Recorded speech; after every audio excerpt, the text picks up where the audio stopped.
जय good morning everyone. स्वागत है एक बार फिर आप सभी का हमारी CA intermediate auditing and ethics की इस क्लास में दोस्तों, जिसमें चैप्टर 11 का डिस्कशन स्टार्ट किया था हमने। किसके ऊपर था हमारा chapter number 11? It was on ethics in terms of engagement. Ethics और टर्म्स ऑफ एंगेजमेंट में सबसे पहले अपन ने क्या डिस्कस किया? मीनिंग ऑफ एथिक्स क्या है? तो it is a state of mind. Ethics क्यों जरूरी है? क्योंकि यही बेसिकली आपका मॉरल कैरेक्टर, आपकी ट्रस्ट वर्दिनेस, पब्लिक में आपकी इमेज, प्रोफेशन में आपकी इमेज, ये सब बना के रखते हैं। होता गया ethics. Ethics basically are the moral principles which govern the behaviour, conduct of an activity of a person.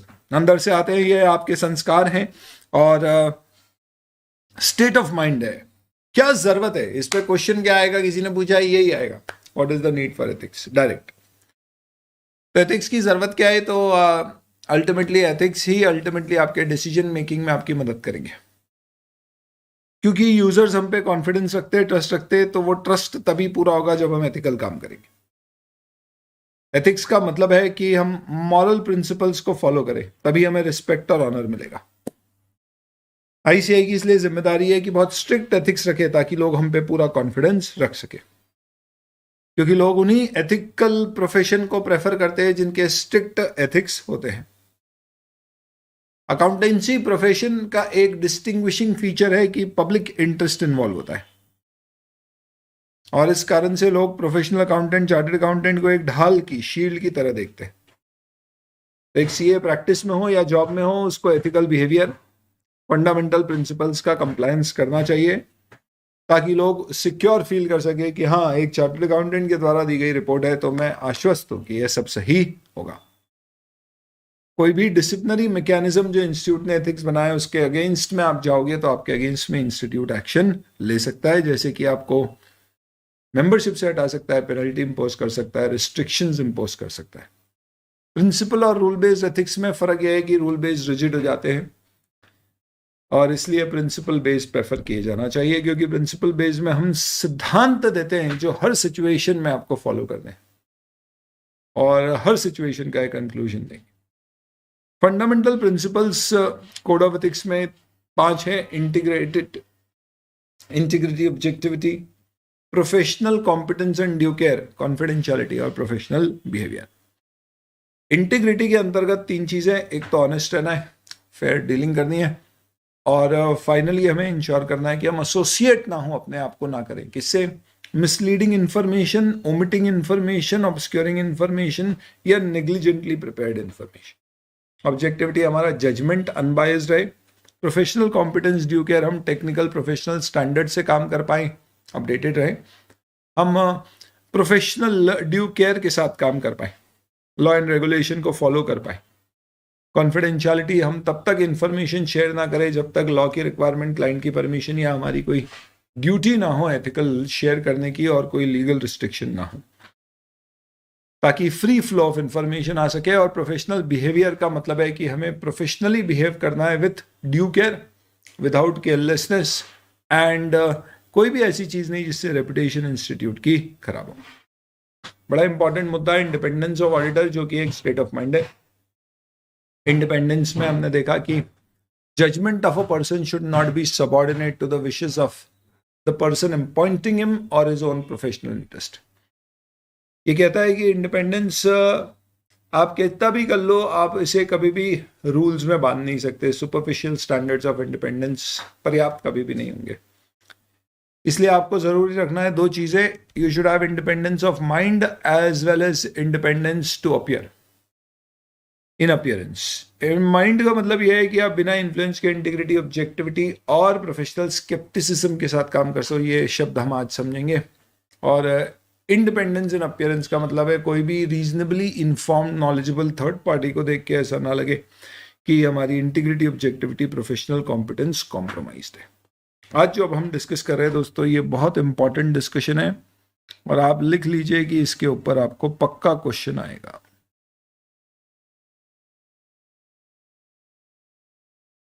ऐसा क्यों बोल रहे हो आप सर? क्यों? क्योंकि ये नया ऐड किया है, आपके इंटरमीडिएट के सिलेबस में पहले नहीं होता था, और जब ये फाइनल में ऐड किया था तब वहां पर भी इस पे क्वेश्चन आए। अब इंटर में ऐड हुआ है तो यहां पर भी आएंगे। ये फाइनल में भी पढ़ेंगे, इंटर में भी पढ़ रहे हैं, थ्रेट्स टू इंडिपेंडेंस। अब समझिए, कल मैं बात कर रहा था दोस्तों कि आप कितना भी कर लो, कोई भी व्यक्ति की इंडिपेंडेंस को हम नियमों में बांध नहीं सकते कि ऐसा ऐसा कर लो तो तुम इंडिपेंडेंट रहोगे। इस कारण से ये जरूरी है कि इंडिपेंडेंस हमें सेल्फ डिसिप्लिन यानी कि स्वयं फॉलो करना। ऐसी क्या चीजें हैं जो आपकी इंडिपेंडेंस को प्रभावित कर सकती है? तो क्योंकि मुझे स्वयं को इंडिपेंडेंट रहना है, इंडिपेंडेंस फॉलो करनी है, इसलिए मुझे एक चीज समझना चाहिए कि ऐसी क्या चीज है जो मेरी इंडिपेंडेंस को थ्रेटन करेगी। जैसे कि मैं जिनका ऑडिट कर रहा हूं उनसे ही फीस ले रहा हूं तो मेरी इंडिपेंडेंस अफेक्टेड है। तो इसका मतलब ये नहीं कि मैं बिना फीस के ऑडिट करूं, इसका मतलब ये है कि दैट इज अ थ्रेट कि मैं उसी की थाली में कहीं छेद ना कर दूं जिसकी थाली में खा रहा हूं। तो ऐसा नहीं है क्योंकि मैं उसकी थाली में खा रहा हूं, क्योंकि मुझे खाना दिया उसने नहीं है जिसकी थाली है, मुझे खाना शेयर होल्डर ने दिया है, थाली बोर्ड ऑफ डायरेक्टर की, और शेयर होल्डर ने बोला अच्छे से खाना, पर ध्यान रखना खाने में कुछ गड़बड़ है तो हमें बताना जरूर, क्योंकि हमने पैसा दिया है खाना बनाने वाले को, हम चेक करना चाहते हैं कि वो सही है। तो कोई प्रॉब्लम नहीं है। पर फिर क्या होगा, कई सारी कंपनी में हम भी जानते हैं दोस्तों, share holder board of director में आज भी कई सारी फैमिली ओन बिजनेसेस सेम होते। तो प्रॉब्लम हमारे साथ इतनी हो सकती है कि अगर मैं किसी पर्टिकुलर फाइनेंशियल स्टेटमेंट का ऑडिट कर रहा हूं और मैंने बोला कि यार इसमें कुछ गलती हो सकता है, मैनेजमेंट बुरा मान जाए, ऑफेंडेड फील करे और बोले अच्छा ज्यादा गलतियां निकाल रहे हो, निकाल लो, ये तुम्हारा आखिरी ऑडिट है। मैंने बोला अरे नहीं नहीं मालिक ऐसा मत करना, अगर आपने हमारा ऑडिट बंद कर दिया तो हमारी तो सबसे बड़ी फीस ही आपसे आती है, पर अगर आप ही नहीं रहे तो हमारी एंटिटी का क्या होगा, प्लीज ऐसा ना करें। तो उसने बोला अगर चाहते हो तो हम तुम्हारी मदद तभी कर सकते हैं जब तुम हमारी मदद करो, help us so that we can help you. चुपचाप अच्छी रिपोर्ट बना दो, गलतियां हम ठीक कर देंगे, बस हाईलाइट मत करो और तुम आश्वस्त हो जाओगे, अगली बार तुम ही ऑडिटर। दोस्तों एक कॉन्फ्लिक्ट ऑफ इंटरेस्ट, एक गिव एंड टेक के रिलेशनशिप है, आपको ऐसी चीजों में नहीं होना चाहिए। ऐसे कमर झुका के एक सीए को नहीं चलना है, लेकिन उसको ऐसे तन के चलना है और उसे ऐसे कहना है कि सुन गलती करी है तो हम तो रिपोर्ट करेंगे, हमारी ड्यूटी है, और हम चाहते हैं कि तुम हमारे क्लाइंट आओ, हम तुम्हारा ऑडिट करें, लेकिन ये मत समझना कि हम तुम पर डिपेंडेंट है, तुम्हारे जा रहे बहुत सारे हमारे पास है। तो आपके ऊपर थ्रेट क्या है? थ्रेट ये है कि आपका इंटरेस्ट है। क्या इंटरेस्ट है? कि भैया हम उससे पैसे कमा रहे हैं। तो इस थ्रेट से दूर रहने का सबसे सही तरीका क्या है? आप कोशिश करो कि over a period of time आपकी प्रैक्टिस किसी एक क्लाइंट के ऊपर प्रिडोमिनेंटली डिपेंडेंट ना हो, आपके कई सारे क्लाइंट हो जहां से आपके पास इनकम आती हो। इस तरह से ये थ्रेट्स हैं जिनसे हमें क्या करना है? सेफगार्ड बिल्ड करना है। तो सबसे पहले आपने पढ़ा थ्रेट, उसकी सॉरी इंडिपेंडेंस, फिर पढ़ेंगे थ्रेट्स टू इंडिपेंडेंस जो आपकी इंडिपेंडेंस को प्रभावित करेंगी, और फिर सेफगार्ड की कैसे हम इन थ्रेट से बच सकते हैं या इन्हें रिड्यूस कर सकते हैं to acceptably low level. Why is it impossible to define every situation that create threats to independence and specify appropriate mitigating action? क्या गजब का सवाल पूछा गया। वाह! इसका मतलब क्या है? एक्सक्यूज मी,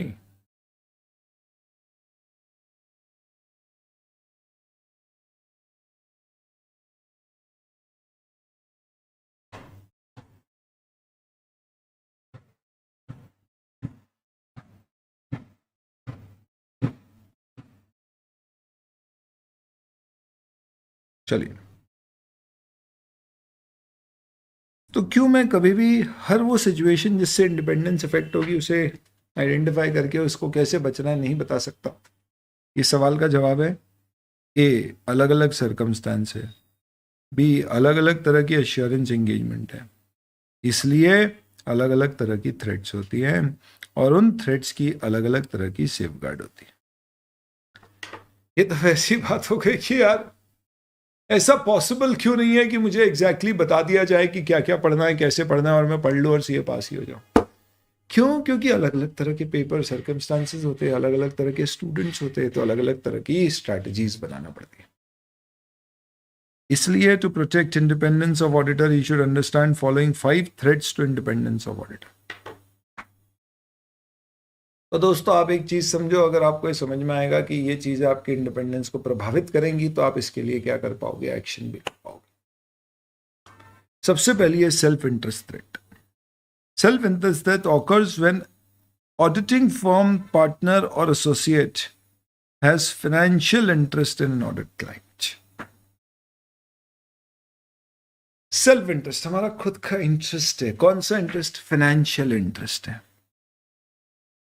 तो आप जिसका ऑडिट कर रहे हो उसमें आपका फाइनेंशियल इंटरेस्ट है। कब होगा? जब मेरी मेजर फीस उसके ऊपर डिपेंडेंट है। Undue dependence on clients fees.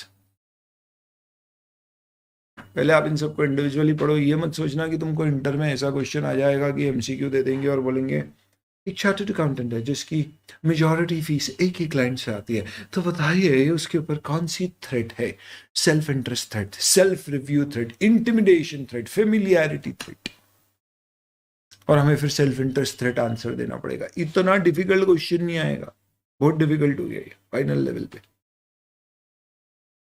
तो एमसीक्यू ऐसे खतरनाक नहीं आएंगे, पर अपन तैयारी करके रखेंगे, चिंता नहीं, अपन दे भी देंगे आंसर। तो ये एग्जाम्पल्स हमें क्या है? कभी एमसीक्यू आ गया कि भैया ये कौन सी थ्रेड का एग्जाम्पल है, तो अपने को याद होना चाहिए, उस तरह से आप पढ़ो, पर आएगा नहीं है कुछ। तो पहला, वो मेजर फीस आपकी एक ही क्लाइंट से आ रही है। दूसरा, डायरेक्ट फाइनेंशियल इंटरेस्ट और significant indirect financial interest in a client, यानी डायरेक्ट या इनडायरेक्ट फाइनेंशियल इंटरेस्ट है। इसका मतलब कंपनी के शेयर्स में इन्वेस्टमेंट किया है, हमारा company is our largest customer client, हमने कोई लोन या गारंटी ले रखी है या दे रखी है उसे, तो दिए अगर उसके भी आप पे वो डूब गया तो मेरे पैसे लग जाएंगे। उससे ले रखी है तो मैं उसके अगेंस्ट कैसे जाऊंगा? क्यों? क्योंकि मैं तो उसके एहसानों तले दबा हुआ हूं।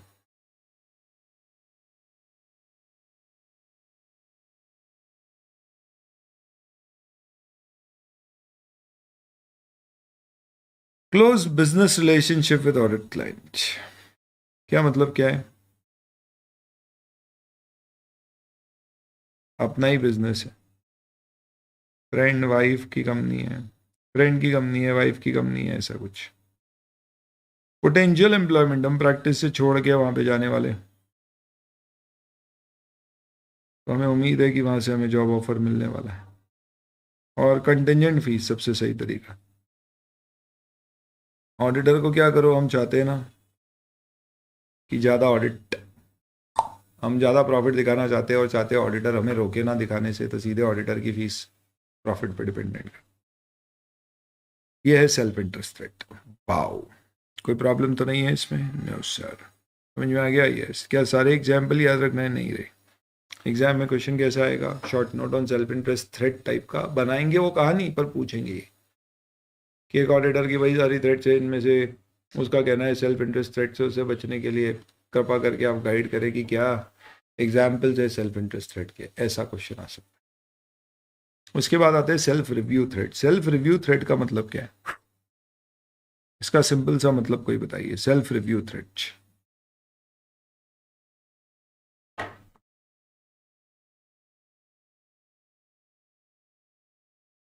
किसी को बोला जाए कि तू खुद ही तेरी चीज चेक कर और बता तूने कुछ गलत किया है, तो हमें क्या लगता है कि सामने वाला बताएगा क्या? कभी गलती नहीं बताएगा। क्यों?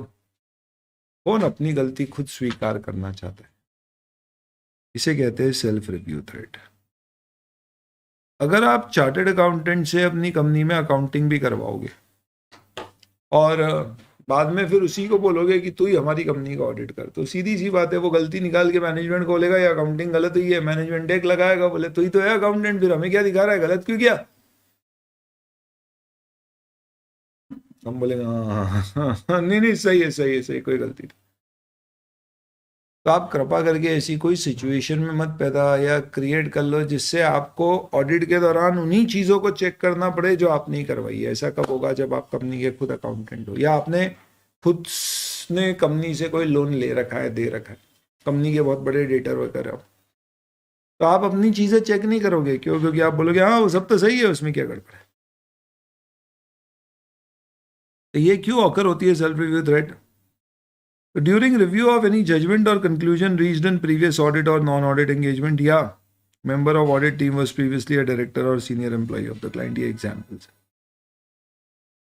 तो सेल्फ रिव्यू थ्रेड का बेसिकली मतलब क्या है? आपने लेचे कंपनी की आपने अकाउंटिंग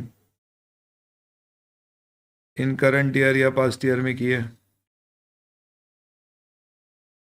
या कंपनी के की मैनेजरियल पर्सन अब सीए फॉर्म में है, इंडिपेंडेंट डायरेक्टर वगैरह, तो वो बोलेगा अरे मत कर यार, मेरा ही हाथ का किया हुआ है और मेरी गलतियां मत निकाल पैसा. Then we have advocacy threat. Advocacy threat का मतलब क्या होता है? आप क्लाइंट के एडवोकेट नहीं हो, ये बात अच्छे से समझ लो. तुम्हारा काम ये नहीं है कि तुम क्लाइंट को बचाओ, तुम्हारा काम है जो सही है उसे बताओ. You don't have to. आपकी अप्रोच क्या होना चाहिए? बचाओ या बताओ. हम एडवोकेट नहीं है जिसका काम है बचाना, हम अकाउंटेंट ऑडिटर है जिसका काम है बताना जो है. तो अगर ऑडिटर प्रमोट करेगा अपने क्लाइंट्स को तो उससे उसकी ऑब्जेक्टिविटी हैम्पर्ड है. नॉर्मली वो कब होएगा? लेट्स से जब आप क्लाइंट के एडवोकेट बन गए हो, कोई लिटिगेशन या थर्ड पार्टी डिस्प्यूट में क्लाइंट ने आपको अपॉइंट कर दिया, बोले यार मेरा इनकम टैक्स की कोई केस चल रही है, तू ये हैंडल कर ले. तुम उसके एडवोकेट बन ही जाओगे, उसके फेवर में काम करने की बात करोगे, शेयर सिक्योरिटी में डील करोगे अगर आप, तो ऑब्वियस सी बात है तुम फेवर में करना चाहो. अब देखो, अगर आपने शेयर खरीदे हैं तो उससे क्या होगा? सेल्फ इंटरेस्ट थ्रेड भी आ सकता है और एडवोकेसी थ्रेड भी आ सकता है. ऐसा नहीं है एक चीज से दो थ्रेड भी आ सकते हैं, कोई प्रॉब्लम नहीं है उसमें. देन फेमिलियरिटी थ्रेड, ये क्या है? अगर आप बहुत लंबे समय से एक ही एंटिटी का ऑडिट करते रहोगे, या एक एंटिटी बहुत लंबे समय से एक ही ऑडिटर रखेगी, तो चांसेस है कि दोनों के बीच में कुछ ज्यादा ही मेल जोल बढ़ जाए. लंबी दोस्ती अक्सर दोस्तों मोहब्बत में बदल जाती है. सर ऐसी बातें मत करो. तो क्या होगा दोस्तों? फिर कोई आपका दोस्त है तो आपको उसकी गलतियां भी आप नजरअंदाज करना शुरू कर देते हो कि चलो ठीक है यार, दोस्त है अपना, कौन 100% सही होता है. You don't follow the ideal path, correct path. You follow the path of friendship. You start taking favors. आपकी ऑब्जेक्टिविटी इन्फ्लुएंस होना शुरू हो जाती है. इस कारण से कंपनीज एक्ट में एक नियम डाला गया है कि अब अगर एक इंडिविजुअल को आप ऑडिटर अपॉइंट कर रहे हो और आप एक लिस्टेड कंपनी या बड़ी कंपनी, उसकी डेफिनेशन है, तो उस केस में आपको ऑडिटर को 5 साल यानी एजीएम बोलते हैं, 5 एजीएम में के लिए अपॉइंट करते हैं, फिर चेंज कर. जैसे आपको पता है रिलायंस के 34 इयर्स तक एक ही ऑडिटर रहे थे, चतुर्वेदी एंड. उन्होंने 34 इयर्स तक रिलायंस का ऑडिट किया. तो फिर एक्ट में बदला और बोला नहीं यार ऑडिटर बदलो, क्योंकि क्या होता है एक ही ऑडिटर अगर आजीवन चलते रहेगा तो उससे दो नुकसान है. पहला, एक तो कुछ समय बाद वो नजरअंदाज करने लग जाएगा चीजों को कि ठीक है यार अपने पुराने लोग. दूसरी प्रॉब्लम ये होगी कि उसको मालूम है कि कोई दूसरा ऑडिटर नहीं आ रहा है तो वो बेखौफ हो जाएगा, उसको भी डर नहीं रहेगा कि यार मेरी कभी कोई गलती पकड़ में आएगी, केयरलेस हो सकता है. Familiarity threat are self evident and occur जब ऑडिटर की रिलेशनशिप क्लाइंट के साथ सिंपैथेटिक और उसके इंटरेस्ट में हो रही है. नॉर्मली ये कब होता है? जब आपका लॉन्ग एसोसिएशन चल रहा है क्लाइंट के साथ. तो कंपनीज एक्ट ने बोल रखा है भैया, क्या देखो यहाँ पे प्रोविजन भी दिया गया है. कंपनीज एक्ट में रोटेशन के नियम है जो बोलते हैं कि आपको ऑडिटर को पीरियडिकली चेंज करना है. हालांकि ये सारी कंपनी पे नहीं लगते, पर एटलीस्ट लार्ज कंपनीज में लगते. अगर आप गिफ्ट हॉस्पिटैलिटीज एक्सेप्ट करने लग जाओगे क्लाइंट से, तो डेफिनेटली आप क्या करोगे? आपकी फेमिलियरिटी हो रही है, अब आपकी क्या हो रही है? प्रोफेशनल रिलेशनशिप दोस्ती में कन्वर्ट हो रही है. Farmer partner of the firm अब डायरेक्टर बन गया है कंपनी में. घर की बात है. Close relative of audit team working in senior position of the client. यानी फेमिलियरिटी थ्रेट यानी कि आपकी क्या हो? आपकी रिस्क है कि ऑडिटर क्लाइंट की रिलेशनशिप प्रोफेशनल से घर वाली हो रही है, घर वाली बात बन रही है. ये अवॉइड करना है. तरीके बस याद रखने के, और कुछ नहीं. And finally, we are intimidation threat. What is intimidation threat? Intimidation threat says that हो सकता है क्लाइंट तुमको इंटिमिडेट करे, कैसे कि बदल दूंगा ऑडिटर, चेंज कर दूंगा, हटा दूंगा तुमको। तो सर ये तो सेल्फ इंटरेस्ट थ्रेट भी था, करेक्ट। तो हो सकता है एक चीज दो जगह, थ्रेट की रिप्लेस कर दूंगा मैं तुम्हें।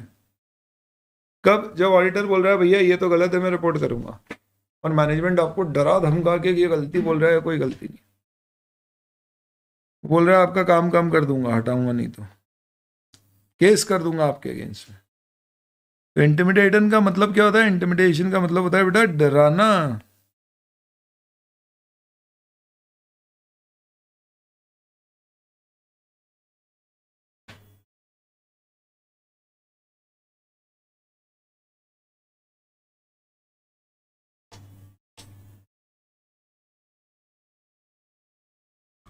क्या कहा गया है कि auditors are deterred from acting objectively with professional scepticism and intimate, नहीं इंटिडिमे, इंटिमिडेट।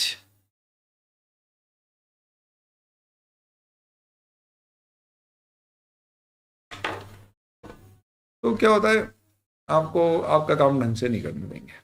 तो आप इसे कैजुअली पढ़ना है कि एग्जाम्पल को याद करने की जरूरत नहीं है ना, ऐसा कि भैया ये वाला कौन सी थ्रेट है, जनरल समझ लो आप ये थ्रेट्स क्या। अब बहुत ही कॉमन सेंस की बात है, ये थ्रेट से आप कैसे बचोगे? तो आपको थ्रेट्स किसी तरह से बच सको तो बेस्ट है, नहीं बच सको तो रिड्यूस कर लो to acceptable level by building certain safeguards. आपको प्रोविजन कहता है कि सेफगार्ड्स का मतलब क्या होता है? ऐसे एक्शन लेना जिससे आपकी थ्रेट रिड्यूस हो जाए एक्सेप्टेबल लेवल तक।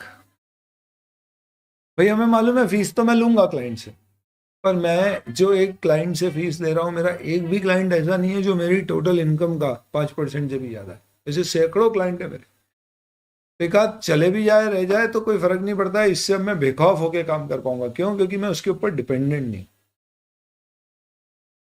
तो आपको क्या किया आपने? आपने सेफगार्ड कैसे बिल्ड किया? आपने कोशिश की एक बड़ा क्लाइंटल बनाने की, और स्ट्रिक्ट नहीं किया आपने अपना काम कुछ ही क्लाइंट्स के लिए। तो हमारे गाइडिंग प्रिंसिपल वही है, we should be and appear to be independent. कोई भी ऑडिट एक्सेप्ट करने से पहले देखना है थ्रेट तो नहीं है। अगर थ्रेट है तो या तो हम डिजिस्ट करेंगे, यानी कि एक्सेप्ट नहीं करना,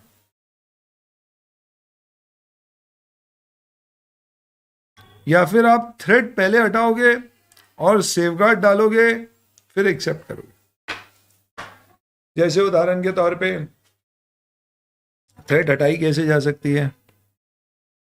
एग्जाम्पल, प्रपोज्ड ऑडिटर के पास कंपनी के शेयर है,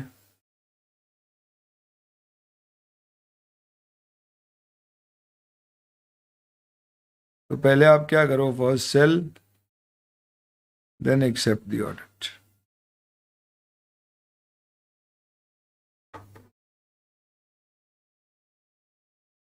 पहले सेल कर दो, फिर उसके बाद क्या करो, एक्सेप्ट कर लो। और अपनी पूरी टीम को बता दो, अपने सारे पार्टनर्स को, कि भैया ये ऑडिट एक्सेप्ट कर रहे हैं तो कृपा करके अब कोई भी इस कंपनी के शेयर्स ना खरीदे, ऐसा। पर अगर आपको लगता है ऐसा नहीं पॉसिबल है तो आप एक्सेप्ट नहीं करोगे। यानी ये बात सही है दोस्तों कि आपको सेफगार्ड इनबिल्ड करके ही ऑडिट एक्सेप्ट करना है। किसी ने पूछा सेल्फ इंटरेस्ट थ्रेट क्या है? बेटा सेल्फ इंटरेस्ट थ्रेट का मतलब है कि आपका ऑडिटर में स्टेक, सॉरी क्लाइंट में, ऑडिटी में स्टेक है, जिस स्टेक के कारण आपको ऐसा लग रहा है कि अब मुझे क्या करना चाहिए मुझे उसकी मदद करना चाहिए, या उसकी भलाई में मेरी भलाई है। ये कब होगा? जब आपके पास उस कंपनी के शेयर्स होंगे, या आपकी मेजर फीस उसी से आ रही है। आपका खुद का पर्सनल इंटरेस्ट है क्लाइंट की ग्रोथ, वो सेल्फ इंटरेस्ट थ्रेट। चलो अब आते हैं अपन प्रोफेशनल स्केप्टिसिज्म पे। इसके ऊपर एग्जाम में डायरेक्ट क्वेश्चन भी आ सकते हैं, और ये कई जगह यूज में आएगा आंसर में लिखने को, इसलिए आप पहले अच्छे से समझो, फिर क्वेश्चन आंसर्स कैसे हैंडल करना है इसके वो देखेंगे। ठीक है, पहले थ्रेट्स हो गई, सेफगार्ड टू थ्रेट्स हो गई हमारी।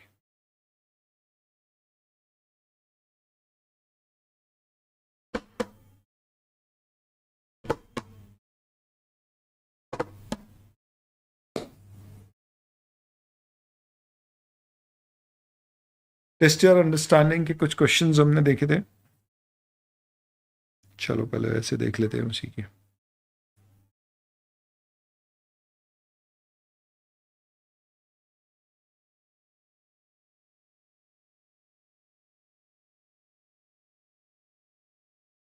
फर्स्ट और सेकंड देखा था। चलिए आगे की देखते हैं कुछ।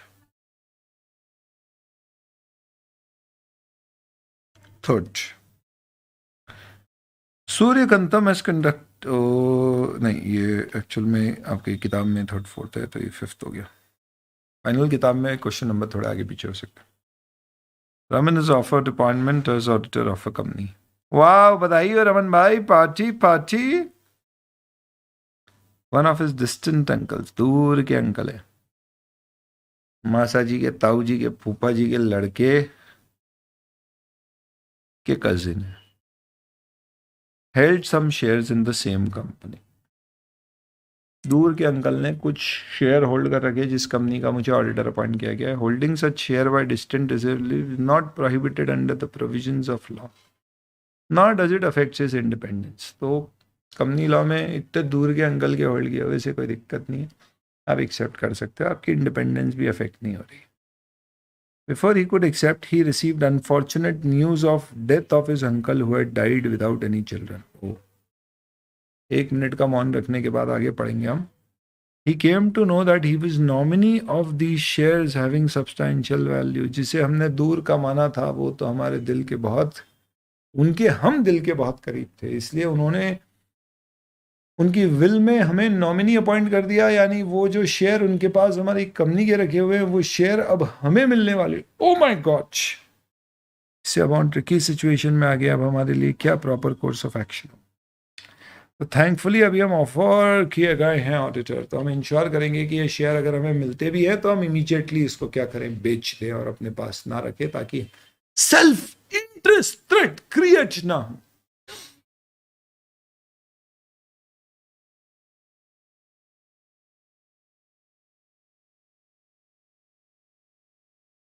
देखिए, when threats to independence exist, he should desist from taking the task or eliminate the threat, or at least put safeguard to build, reduce the threat to acceptable level. Same line लिखी हुई है, eliminate, reduce to acceptable level and build safeguards.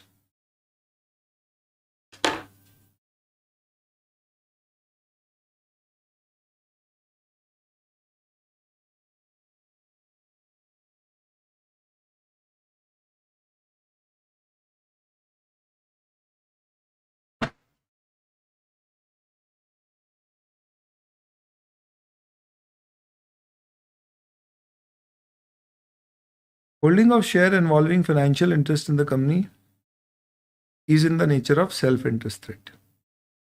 He has come to hold share due to nomination made by a distant relative before accepting the appointment. Considering above, he should take step to eliminate the threat by selling share immediately before accepting appointment.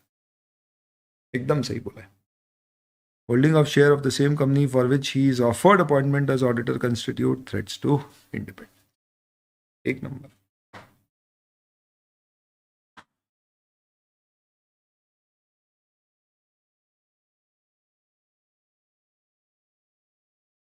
A chartered accountant receives about 40% of his total audit fees from a single client. What are such types of threats? Self-interest. Mulli Madhavan provides accounting and bookkeeping service to leading NGO in environmental protection work. He is also offered audit of NGO, identify, discuss kind of threat to independence, self-review threat. क्योंकि अगर आप ही accountant और आप ही auditor हो तो मैंने example लिया था, सेल्फ रिव्यू का एग्जाम्पल है। चलिए, तो ये कुछ टेस्टी और अंडरस्टैंडिंग क्वेश्चंस थे, जस्ट आपकी एक बेसिक अंडरस्टैंडिंग बिल्ड करने के लिए। नॉइस,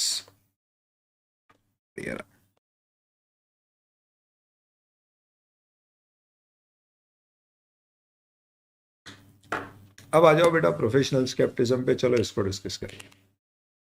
प्रोफेशनल स्केप्टिसिज्म का मतलब क्या होता है?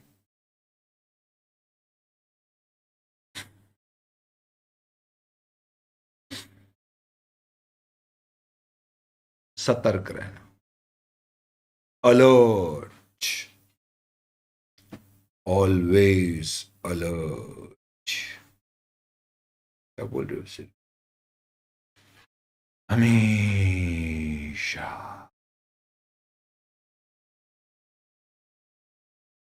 आंख कान खुली रखना, ताकि किसी भी चीज को तुम नजरअंदाज ना कर दो, किसी भी एविडेंस को तुम नजरअंदाज ना कर। Professional scepticism. सर डरा रहे हो क्या? बता, सतर्क रहो, जागते रहो अगर चैन से सोना है।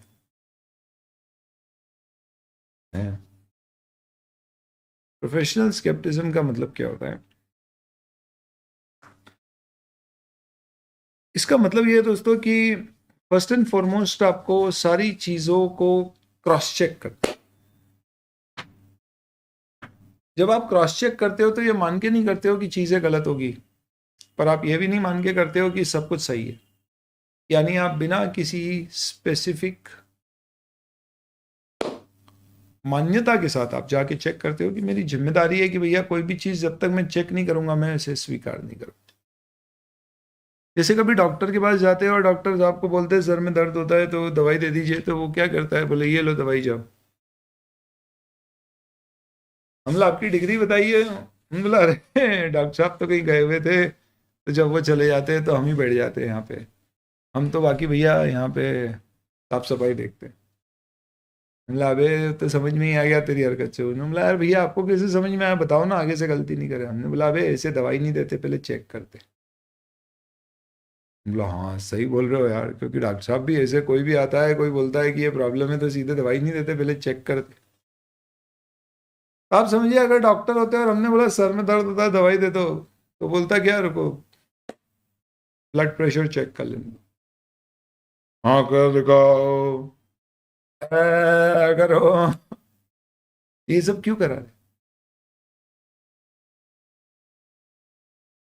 क्यों करा रहे? इसका क्या रीजन है?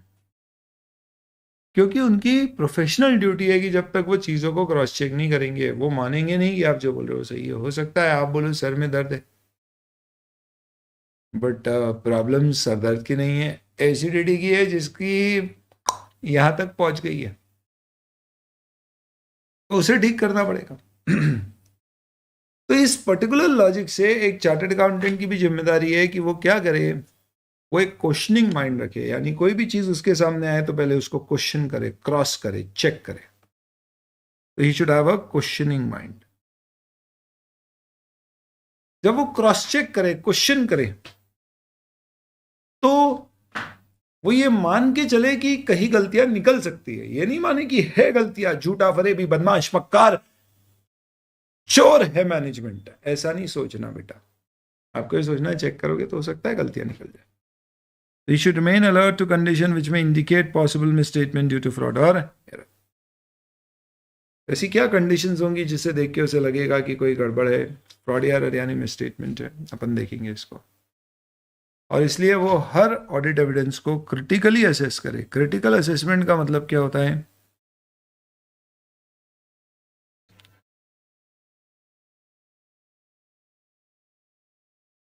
क्रॉस चेकिंग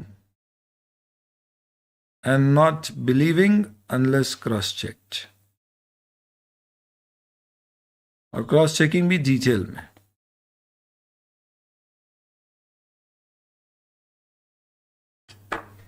तुम 2 मिनट के लिए ऐसे समझो, तुमने कभी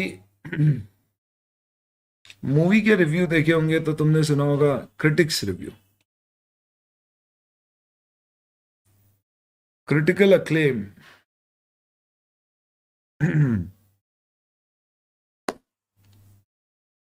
देखो इसका मतलब क्या है, approval and praise from critics. Critics कौन होते हैं दोस्तों? वो जिनका उद्देश्य या काम होता है ओपिनियन बनाना। तो आप मूवी देखने जाते हो तो आप एक अलग तरह से मूवी देखते हो। आपकी उद्देश्य मूवी देखने की ये नहीं होगी कि मूवी देखते समय आप क्या बोलो। इस पॉइंट पर there is a technical fault in the movie, story line में गड़बड़ है। Out of all these actors and actresses सबसे स्ट्रॉन्ग परफॉर्मेंस इसका है। आप जाओगे मजे करोगे, बोले यार अपने क्या करना, लोड लेना अपने को, कोई थोड़ी ना यूट्यूब पे रिव्यू डालना है। तो आप सिंपल ऐसे समझ लो भाई, जिसको यूट्यूब पे रिव्यू डालना होता है ना, वो कैसे मूवी को इवेल्युएट देखने जाएगा, तो कैसे देखने जाएगा, वो निटिग्रिटी समझेगा, वो एक एक चीज़ पे फोकस करेगा। सिनेमेटोग्राफी कैसी थी आपकी, म्यूजिक कितने थे, साउंड इफेक्ट सही समय पर सही आ रहे थे यानी, गाने कितने थे, कितना टाइम ड्यूरेशन गानों, यानी उसका उद्देश्य क्या होता है, उसके ऊपर एक रिपोर्ट बनाना, इवेल्युएट करना। हम मूवी देखे आ रहे तो हमको किसी को रिपोर्ट नहीं देनी। हमसे कोई पूछता है मूवी कैसी थी, हम बोलते हैं बढ़िया थी या खराब थी। वो पूछता है अच्छा बता उसमें कितने एक्टर्स थे, मैंने बोला भाई एक पड़ेगा, वहाँ पे कोई ऑडिट करने गए थे क्या पिक्चर का, देख क्या मजे करके आ गए। पर एक क्रिटिक ऐसा नहीं है, उसको सब पता है कौन मेजर एक्टर है, किसने अच्छा काम किया, म्यूजिक किसका था, सॉन्ग किसने लिखे, लिरिक्स किसके थे, डायरेक्शन किसका था, वो सारी चीज़ों के ऊपर ध्यान देगा। तो ये वो लोग हैं जो नॉर्मली तारीफ नहीं करते, अगर ये तारीफ कर रहे हैं बहुत बड़ी बात है। इसके मतलब क्या है दोस्तों, क्योंकि इनका काम ही क्या है, बेसिकली इवैल्यूएट करना।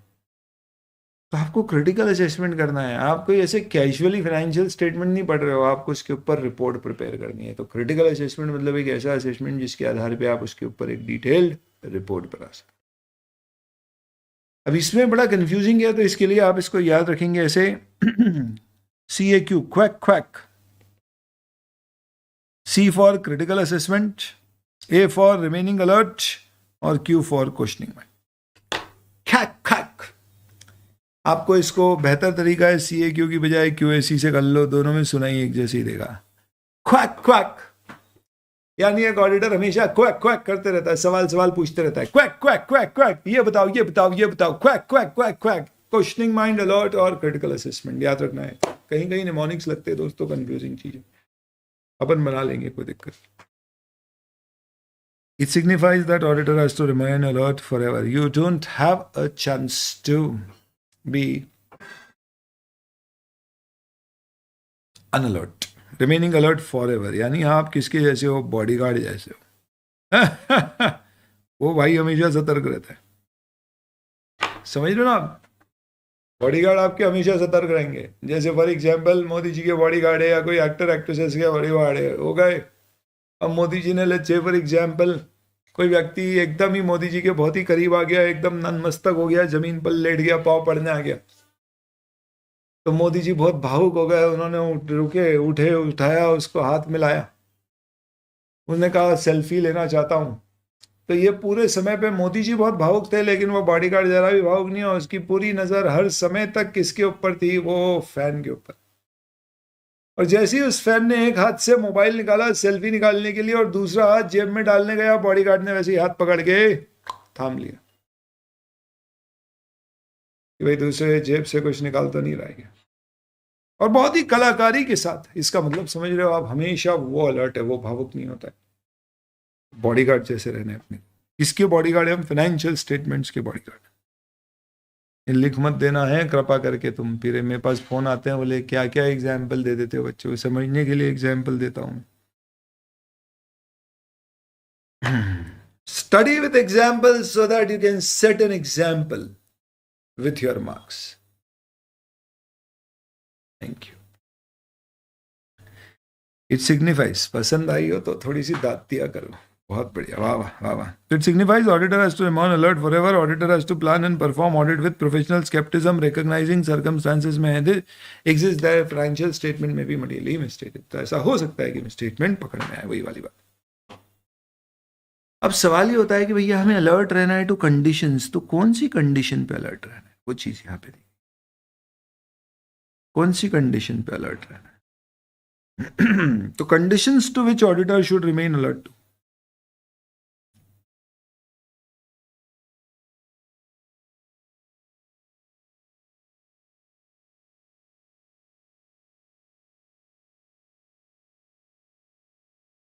कॉन्ट्राडिक्टरी एविडेंसेस, ऐसे एविडेंसेस जो रिलायबिलिटी ऑफ डॉक्यूमेंट्स और रिस्पॉन्सेस पे क्वेश्चन करते हैं,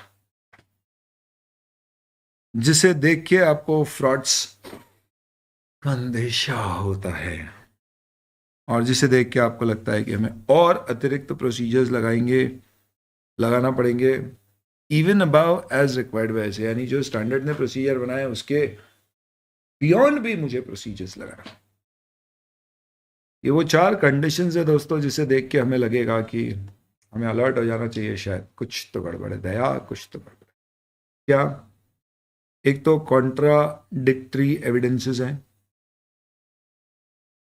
कॉन्ट्राडिक्ट्स, एविडेंस की रिलायबिलिटी पे डाउट है, किसी पे भी आपको समझ नहीं आया क्वेश्चन पूछना है तो पूछ लो। जैसे कि आपके पास डुप्लीकेट है और ओरिजिनल नहीं है। सर ये पेन दिखती नहीं होगी ना, सॉरी।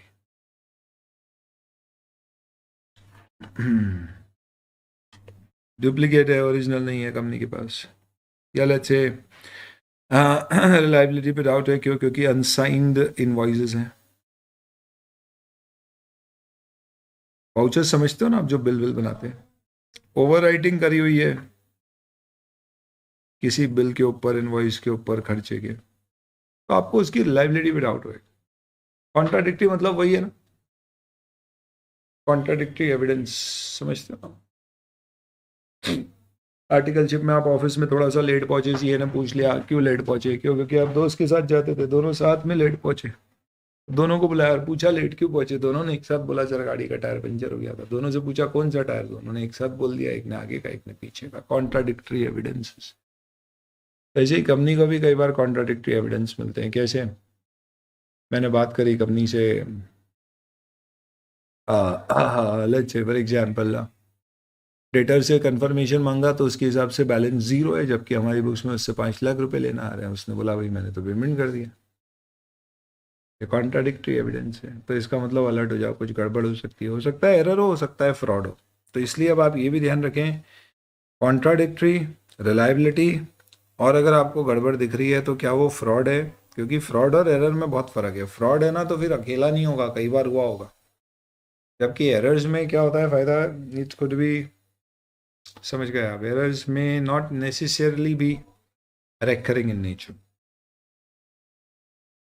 एंड देन क्या आपको एक्स्ट्रा ऑडिट प्रोसीजर्स लगाना पड़ेंगे। एसएस ने जो बोला है उतने से भी काम नहीं हो रहा है, उसके बियॉन्ड हमें प्रोसीजर्स लगाना होंगे। ये कुछ कंडीशंस है दोस्तों, जिन कंडीशंस को देख के आपको लगेगा कि बॉस हमें कुछ एक्स्ट्रा करने की जरूरत पड़ रही है।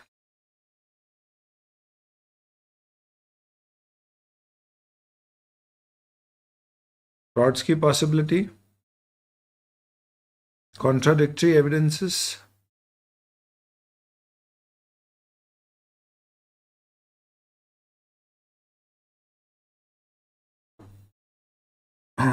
क्या एक्स्ट्रा प्रोसीजर्स लगाना पड़ेंगे।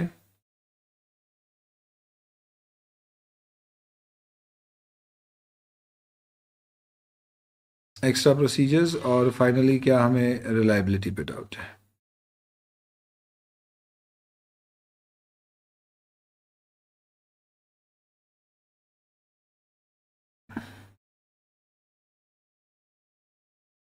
ठीक है, ये आपके कुछ कंडीशंस हैं जो आपके ऊपर डाउट क्रिएट करेंगे। किससे रिलेटेड डाउट? कि शायद फाइनेंशियल स्टेटमेंट्स मिसस्टेटेड हो। अगर आपको ये चारों कंडीशंस ये आते गया एग्जाम में, बिल्कुल आ सकते हैं। याद रखना है तो आपके लिए क्या क्या कीवर्ड्स होना चाहिए। सी मत लिखना, सी से क्या होता है कंट्रोल, बहुत ही कॉमन निमोनिक है। तो सबसे पहले तो आप लिखना कॉन्ट्रा, फ्रॉड के लिए आप भले ही एफ लिख लो, एक्स्ट्रा के लिए आप एक्स लिखें, ई मत लिखें, ई से आपको एविडेंस वगैरह लगेगा। तो कॉन्ट्राडिक्टरी एविडेंसेस मिल रहे हैं आपको, फ्रॉड का अंदेशा लग रहा है आपको, एक्स बोले तो एक्स्ट्रा प्रोसीजर्स आपको फॉलो करना पड़ रहे हैं, और फाइनली आपको रिलायबिलिटी पे डाउट है एविडेंस की।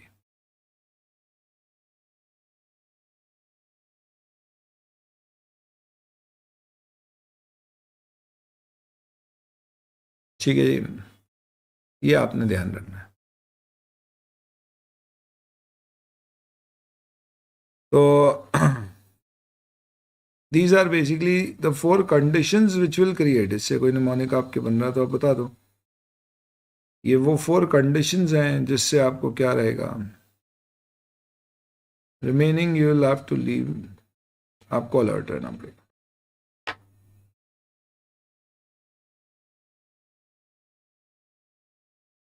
ठीक है, तो आप ऐसे याद रख सकते हैं, डॉक्टर कोई भी प्रिस्क्रिप्शन लिखता है दवाई का तो क्या लिखता है, आरएक्स, और डॉक्टर ने कुछ कॉन्ट्रा रिलेटेड पिल्स हमें ऑफर करी है, और ऐसा करके वो डॉक्टर ने हमारे साथ फ्रॉड कर दिया।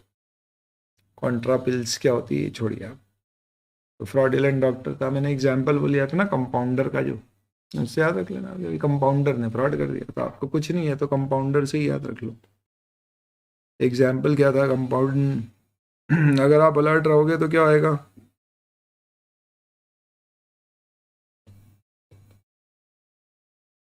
Compounder of doctor prescribed medicine, but हम अलर्ट थे, so we could detect the fraud. तो कंपाउंडर मेडिसिन लिखता है तो क्या लिखेगा, RX रिलायबिलिटी, और X क्या हो गया आपका, एक्स्ट्रा ऑडिट प्रोसीजर्स लगाने की जरूरत नहीं है, जिससे हमें क्या पता पड़ गया, compounder C contradictory audit evidences, और फाइनली फ्रॉड, RXCF इस तरह से। सॉरी सॉरी सॉरी बहुत बुरा था, आई नो। ऐसे आपको लगे तो साथ साथ में बनाते जाना, मैं बिलीव नहीं करता इन सब चीज़। मेरा मानना है बेसिकली अपना फोकस क्या होना चाहिए, समझने के ऊपर होना चाहिए, बाकी रिवीजन से याद हो जाता है। जहाँ बहुत ही रेयर ऐसा है कि ये क्या होता है, ये सब एक जैसे ही लगता है, और क्या है, ये डेफिनेशन जैसी चीज़ है, यहाँ पे सेम लिखते हैं ना तो इंस्टीट्यूट मार्क देता है, इसलिए मैंने यहाँ पे लिख दिया क्वैक क्वैक ऐसा। तो ठीक है, यहाँ पे आपको ध्यान रखना है तो आप लिख सकते हो RX contradictory evidences and frauds. Next, फायदा क्या है प्रोफेशनल स्केप्टिज्म मेंटेन करने से, और क्यों जरूरी है ये। अगर आप चाहते हो कि आप रिस्क को रिड्यूस करो, कौन सा रिस्क, कि आप चीजों को नजरअंदाज कर दो, जनरलाइज कर दो, गलत अजम्पशंस ले लो, तो आप प्रोफेशनल स्केप्टिसिज्म फॉलो करो। कई बार नहीं होता है, आपने कभी देखा है या नहीं मुझे नहीं पता, पर लेट्स से घर वालों ने आपको बोला कि यार एक काम कर, वो जगह देख के आ, या वो गुड्स देख के आ, वो सामान देख के आ, और बता सब सही है क्या, तो अपन ले लेते। आप समझिए कि आप एक सेकेंड हैंड गाड़ी खरीद रहे हो, सेकेंड हैंड बाइक आप गए लेने के लिए, और आपको let's say for example Harley Davidson कोई सेकेंड हैंड बेच रहा है, पहली बात तो हम पहले ही बहुत एक्साइटेड हो गए।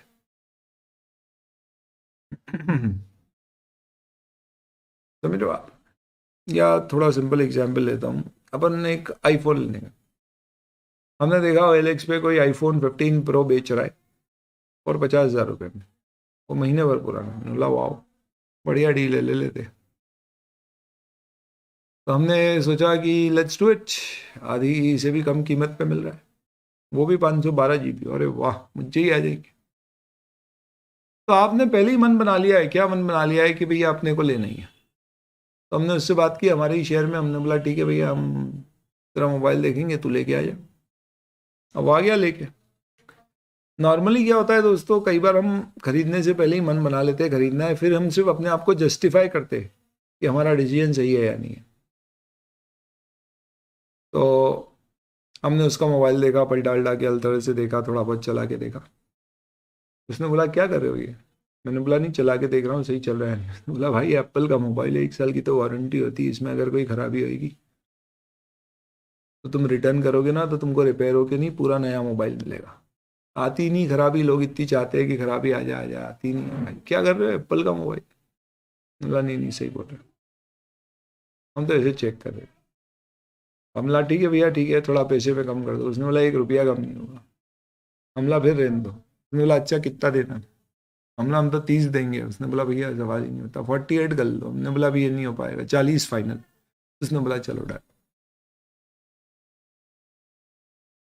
हमला 40,000 रुपये और इस पे वारंटी वगैरह ये वो सब आप दे देना हमको। उसने बोला हाँ हाँ सब दे देंगे, कोई दिक्कत ही नहीं। और हमने बोला एक बात और, जितने हम बोल रहे थे हमारे बड़े भैया आ गए, और बड़े भैया आए और उन्होंने बोला क्या कर रहे हैं। हमने बोला अरे ये भैया मोबाइल ले। हमको लगा डांट पड़ेगी। उन्होंने बोला अच्छा कौन सा है, हमने बताया। बोला अरे वाह कितने का है, हमने बताया 40 में बात की। उन्होंने बोला अच्छा जरा दिखा। अब हम तो क्या भावुक इतने थे कि हमको दिखने में वो चीजें ही नहीं दिख रही थी, ओवरलुक कर रहे थे। बड़े भैया ने उसको देखा और देखते से ही पहचान गए, हमने एक बेसिक सी चीज ही ओवरलुक कर दी थी। क्या कि वो तो मेड इंपोर्टेड था। भैया ने बोला यार ये तो इसमें लिखा हुआ है मेड इन यूएस, जबकि इंडिया में मेड इन यूएस तो आते ही नहीं है, मेड इन चाइना और मेड इन प्रो तो इंडिया में बन भी नहीं रहा। कभी कभी थाईलैंड वाले आ जाते हैं, बट ये तो कभी भी मेड इन यूएस वाला तो आता ही नहीं है, ये तूने देखा नहीं? मैंने बोला यार भैया इतनी बारीकी से नहीं पढ़ा हमने, ऐसे ही छोटे लेटर थे। तो हमने देखा कि हमने एक ओवरलुक कर दी चीज, क्या कि ये यूएस मेड आईफोन है। एग्जाम्पल क्या चल रहा है, अपन सेकेंड हैंड आईफोन खरीद रहे हैं,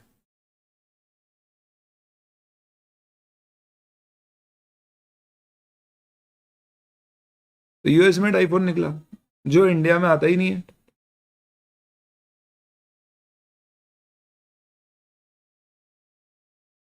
ये क्या है? फिर दूसरा, हमने ओवर जनरलाइज कर दिए थे कंक्लूजन। भैया ने फिर उसको चला के देखा, थोड़ा सा डिटेल में चला के देखा, तो उन्होंने बोला कि अरे इसके तो एजेस में स्क्रीन का विजन ब्लॉक्ड है।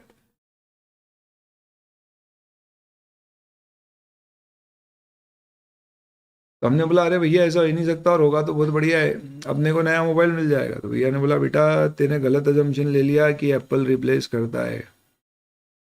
Apple replaces only for manufacturing defect. इसमें तो पानी भरा हुआ है या पानी में गिर गया था। हमला आपको कैसे बताओ? उन्होंने बोला देख पानी में होता है तभी ऐसा होता है, आसपास देख थोड़ी चौक जमी हुई है। हमने बोला देख तू सही सही बता हुआ क्या है। फिर एक्चुअल में कहानी बता पड़ी कि ये सब चोरी होते हैं यूएस में, और फिर वहां से स्मगल होके पोर्ट के द्वारा इंडिया आते और वो बिकते हैं। वो वाला आ गया था। तो उसमें एक पर्टिकुलर ऐसा कंसाइनमेंट था जो डॉकयार्ड में, जिसमें पानी भर गया था, बहुत सारे खराब हो गए थे, तो वो वाले एक्स्ट्रा कम प्राइस पर बिक रहे हैं, और ये वाले आईफोन तो 10-10 15-15 हजार में मार्केट में मिल रहे हैं। कहाँ पे? कौन सा मार्केट? खान मार्केट, दिल्ली। छोड़ो थोड़ा ज्यादा हो गया, पर समझा क्या रहा हूं मैं आपको। क्या है दोस्तों, मैं बताऊं तुमको, पूरा ऑडिट एक समय के बाद एक जैसा लगने लग जाएगा अगर तुम एग्जाम्पल से हर चीज अलग अलग नहीं पढ़ोगे, ध्यान नहीं रखोगे। ये सब जगह एक जैसी बात है, तो इसलिए ध्यान रखो। तो इसके लिए क्या है, अपना सेकेंड हैंड आईफोन बाय करने वाला ये एग्जाम्पल यहाँ पे काम है। तो अगर आप प्रोफेशनल स्केप्टिज्म रखते हैं तो आपको मालूम पड़ता है कि भैया एप्पल हर केस में आईफोन नहीं बदलता है। अगर उसमें मैन्युफैक्चरिंग डिफेक्ट है तो पानी में तुमने गिरा दिया तो नहीं बदलाएगा। प्लस यूएस वाला अगर इंडिया में आया है तो वो तो ऐसे भी नहीं बदलाना, क्योंकि एप्पल बोलता है भैया ये तो हम बेचते ही नहीं है, तुम्हारा आया कहाँ से। प्लस हमने ध्यान दिया नहीं कि उसके फंक्शनिंग में कहीं प्रॉब्लम है, हमने उसको क्या कर दिया, ओवरलुक कर दिया। तो आपने ओवरलुक कर दी चीज़ों को, आपने जनरलाइज कर दिया कि भैया एप्पल है तो बढ़िया ही चलेगा, क्या चेक करना, और आपने गलत अजम्पशन ले लिया कि रिप्लेस हो जाएगा। ये तीन गलतियां आपने करी है। अगर आप अलर्ट रहते तो आप एक भी गलती नहीं करते। इसलिए हमेशा आप क्या रहेंगे, अलर्ट रहेंगे। इससे कभी भी ओवरलुक नहीं होगा, ओवर जनरलाइज नहीं होगा, गलत अजम्पशंस नहीं लेंगे। Professional skepticism includes consideration of sufficiency and appropriateness of audit evidence obtained. तो अल्टीमेटली यही वो कारण है जिससे हम एक एविडेंस मिल जाए तो हम बोल दें कि नहीं काम हो गया, ऐसा नहीं चलता है। हम हमेशा देखते हैं हमें सफिशिएंट और अप्रोप्रिएट ऑडिट एविडेंस मिले हैं। हम रिकॉर्ड को एक्सेप्ट कर सकते हैं जेन्यून, अनलेस हमें कहीं कोई डाउट है कि ये गड़बड़ है। But in any case nevertheless हमें इंफॉर्मेशन की रिलायबिलिटी तो कंसिडर करना ही है। इसका मतलब क्या है? सपोज मैनेजमेंट ने रिप्रेजेंट कर दिया that it has verified inventory, fixed assets. Will we accept it without checking? Of course, no. Why? Professional skepticism. मतलब समझ लो, ये वो वाली केस है दोस्त की जब तुमको घर वाले फोन लगाते,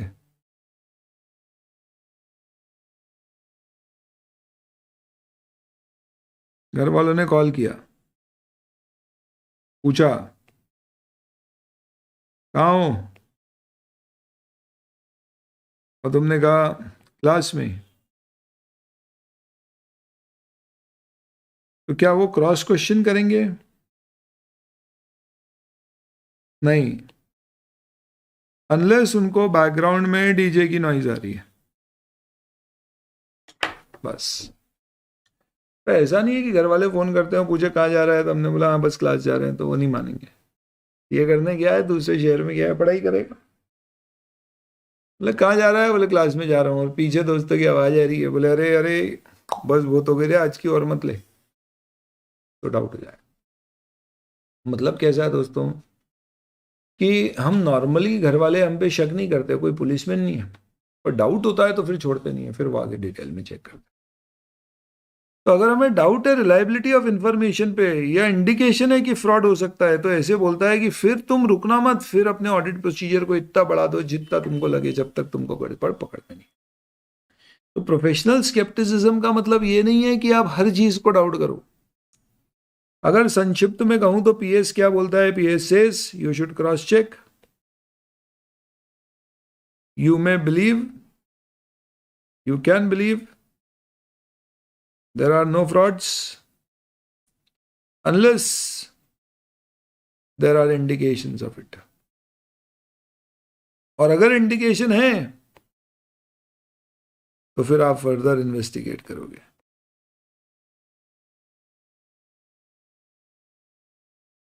देन इन्वेस्टिगेट इन डेप्थ। यानी जब तक गड़बड़ का अनुभव नहीं हो, अंदेशा नहीं हो, हमें कोई चीजों में ये नहीं मानना है कि चीजें गलत है।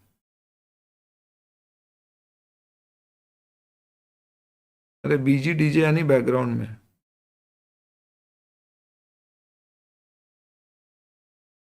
डीजे मतलब डिस्क म्यूजिक,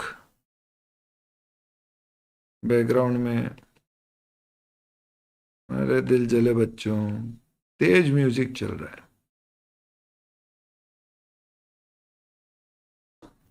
तो फिर वो क्वेश्चन करें। तो सर एक बात बताओ, अगर मैनेजमेंट पास्ट में हमने ऑडिट किया है और उसकी इंटीग्रिटी और ऑनेस्टी हमें पता है पूरी, टीसीडब्ल्यूजी भी बहुत अच्छा ऑनेस्ट आदमी है, तो क्या हम उसे इग्नोर करके हर साल पूरा ऑडिट करेंगे? ऐसा नहीं है हम उसे इग्नोर करेंगे, हम कंसिडर करेंगे, पर इसका मतलब ये नहीं है कि हम मान लेंगे कि यार वो आदमी अच्छे है तो उनसे कोई गलती नहीं हुई होगी। हम मानेंगे कि गलतियां आने की संभावना हमेशा होती है। इतनी सारी बातें लिखनी पड़ेगी प्रोफेशनल स्केप्टिसिज्म में, if you get a question on professional scepticism. किस तरह के क्वेश्चंस हो सकते हैं इसके ऊपर, ये आखिरी मुद्दा है, उसके बाद हम ऐसे इस पर आ जाएंगे। Let me tell you the questions on it. देखिए क्वेश्चन कह रहा है यहाँ पे, auditor of the company have only relied on management representation letter regarding treatment of certain tax matter appeals by the company। management representation letter का मतलब क्या होता है? इसका मतलब होता है मैनेजमेंट ने कंफर्म कर दिया कि ऐसा किया है। घर वाले क्रॉस क्वेश्चन करेंगे कि नहीं, तब करेंगे जब उनको डाउट होगा, नहीं तो नहीं करेंगे। Auditors have not carried out any other procedures to justify management treatment of said tax matter under appeal in the financial statement। क्या लैकिंग है ऑडिटर के पार्ट में? Professional scepticism. ऑडिटर ने जो मैनेजमेंट ने रिप्रेजेंट किया उस लेटर पे रिलाई कर लिया, कोई दूसरे प्रोसीजर नहीं लगाए वेरीफाई करने के, जैसे मैनेजमेंट के कंपनी के लॉयर से बात करना, केस को पढ़ना समझना। इसका मतलब उसने प्रोफेशनल स्केप्टिसिज्म नहीं लगाई है। चिराग as a part of article training is part of engagement team conducting audit of a company is read somewhere engagement let oh ये engagement letter है, sorry ये भी पढ़ना बाकी है। चलो इसी के साथ आपका किसका डिस्कशन पूरा हो जाता है दोस्तों। This completes your professional skepticism discussion as well and now we can come to essay 210। ये आप कह सकते हो कहने के लिए कि आपका पहला स्टैंडर्ड। क्या मतलब पहला स्टैंडर्ड है? अभी तक अपन ने कोई स्टैंडर्ड एसेस नहीं पढ़ा है। ऐसे 200 की कुछ टर्म्स पढ़ी, professional scepticism, overall objectives of independent auditor, independence, ये सारे एथिक्स के जो 5 प्रिंसिपल थे वो भी 200 में दिए हैं, पर वो अपन ने पूरा स्टैंडर्ड नहीं पढ़ा है ही नहीं हमारे सिलेबस में अलग से। पर ऐसे 210 पूरे सिलेबस में ही है आपके, हालांकि ये इस नाम से नहीं दिया गया। ऐसे 210 agreeing the terms of engagement. Institute सिर्फ हेडिंग देता है agreeing to the terms of engagement और बताता है ऐसे 210 ऐसा ऐसा बोलता है, बात वही है। तो अपन दोस्तों पहला स्टैंडर्ड पढ़ रहे हैं ऐसे 210 agreeing the terms of audit engagement, जिसका क्या उद्देश्य है कि अगर तुमको ऑडिटर अपॉइंट किया है तो तुम उस ऑडिट को एक्सेप्ट करने से पहले एक बार टर्म्स ऑफ एंगेजमेंट को अग्री कर लेना लिखित में, ताकि बाद में किसी प्रकार का कोई झगड़ा या डिबेट ना हो। जैसे उदाहरण के तौर पे कभी भी आप किसी के साथ भी कॉन्ट्रैक्ट करते हो तो आप बताओ क्या टर्म्स एंड कंडीशंस राइटिंग में लिखवाते हो? मैं बताता हूं आपको। अपने फास्ट पे अपन कभी किसी दिन अगर एक प्लम्बर को भी बुलाते हैं काम के लिए, तो लेट्स से फॉर एग्जांपल कई सारे कुछ काम करने थे, शिफ्टिंग विफ्टिंग करनी थी, तो उससे सब कुछ डिटेल में लिखवा लेते हैं। जैसे अभी रिसेंट की अगर मैं बात करूं तो कुछ वाटर प्रूफिंग कराने की ज़रूरत पड़ गई थी। तो उस वाटर प्रूफिंग के लिए हमने जिस व्यक्ति को बुलाया उससे सारी बात करी और उससे सब लिखवाया। उसने बोला अरे भाई साहब मैंने बोल दिया ना मैं सब कर दूंगा। तो अपने यहाँ जो व्यक्ति देखते हैं फैसिलिटीज मैनेजमेंट, उन्होंने बोला आप सब लिखो, क्योंकि उनको बोल रखा है ऐसा करने को। उन्होंने सब लिखवाया। क्या क्या लिखवाया कि इस कंपनी का वाटर प्रूफिंग मटेरियल यूज किया जाएगा, सीमेंट इस पर्टिकुलर कंपनी की लगेगी, इतने एमएम की वाटर प्रूफिंग की लेयर चढ़ाना पड़ेगी। इस दौरान अगर कभी बारिश आ गई तो दोबारा की जाएगी। मटेरियल पूरा हम सप्लाई करेंगे, लेबर आपकी रहेगी, कोई एक्स्ट्रा कॉस्ट नहीं रहेगी। पेमेंट इतना इस तारीख पे, इतना इस तारीख पे, इतना रोका जाएगा और एक बारिश 3 बारिश के बाद दिया जाएगा। एरिया टोटल इतना कवर किया जाएगा। वाटर प्रूफिंग के दौरान आपका जो भी मलबा निकलेगा वो मलबा यहाँ से नीचे उतार के गाड़ी में ले जाके उसको फिकवाने की आपकी जिम्मेदारी होगी। पानी की व्यवस्था हम आपको करके देंगे, लेकिन ग्राउंड फ्लोर से छत तक ले जाने की जिम्मेदारी आपकी होगी।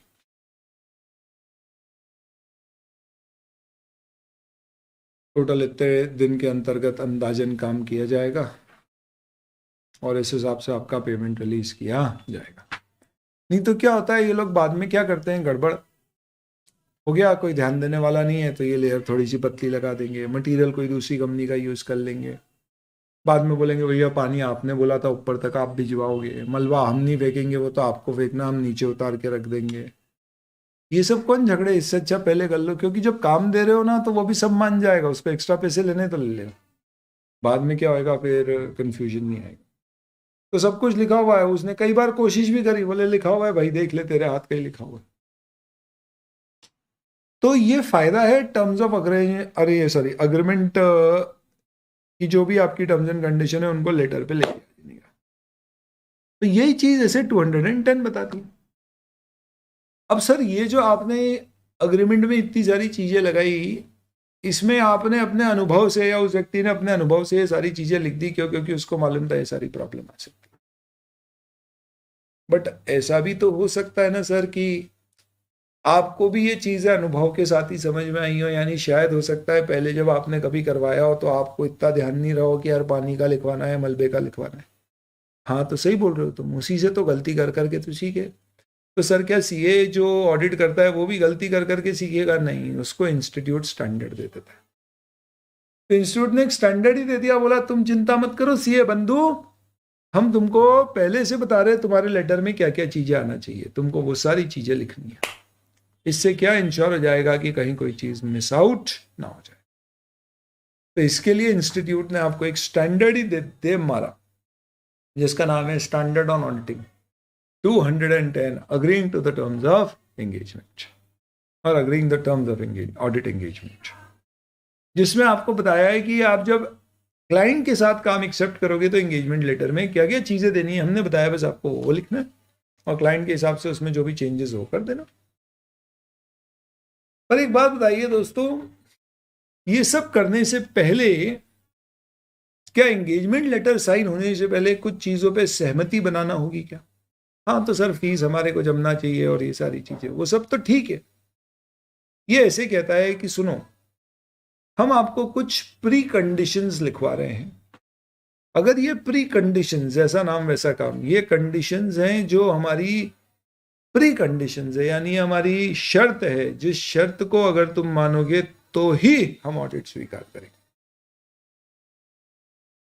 यानी ये ऑडिट स्वीकार करने से पहले हमारी शर्त है हमारी, यानी ऑडिटर की, जिसका मैनेजमेंट का स्वीकृति अगर है तो ऑडिट एक्सेप्ट करें, नहीं तो रहने दो, आगे लेटर बनाने की भी बात।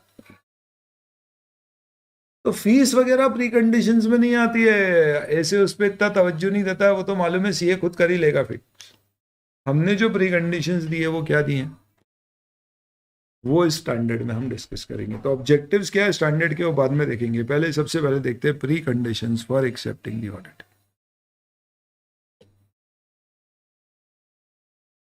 ऑडिट तब तक स्वीकार ना करना दोस्तों जब तक मैनेजमेंट जो फाइनेंशियल रिपोर्टिंग फ्रेमवर्क यूज कर रहा है, फाइनेंशियल रिपोर्टिंग फ्रेमवर्क हम पढ़ चुके हैं पहले क्या होता है, वो एक्सेप्टेबल हो है या नहीं।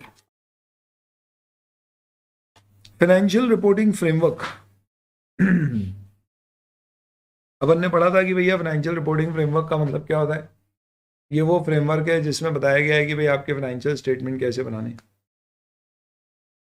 यानी इसमें आपका कंपनीज एक्ट हो सकता है, एस हो सकता है, इंडेस हो सकता है, आरबीआई के नॉर्म्स हो सकते हैं, सारी चीजें आती है उसमें।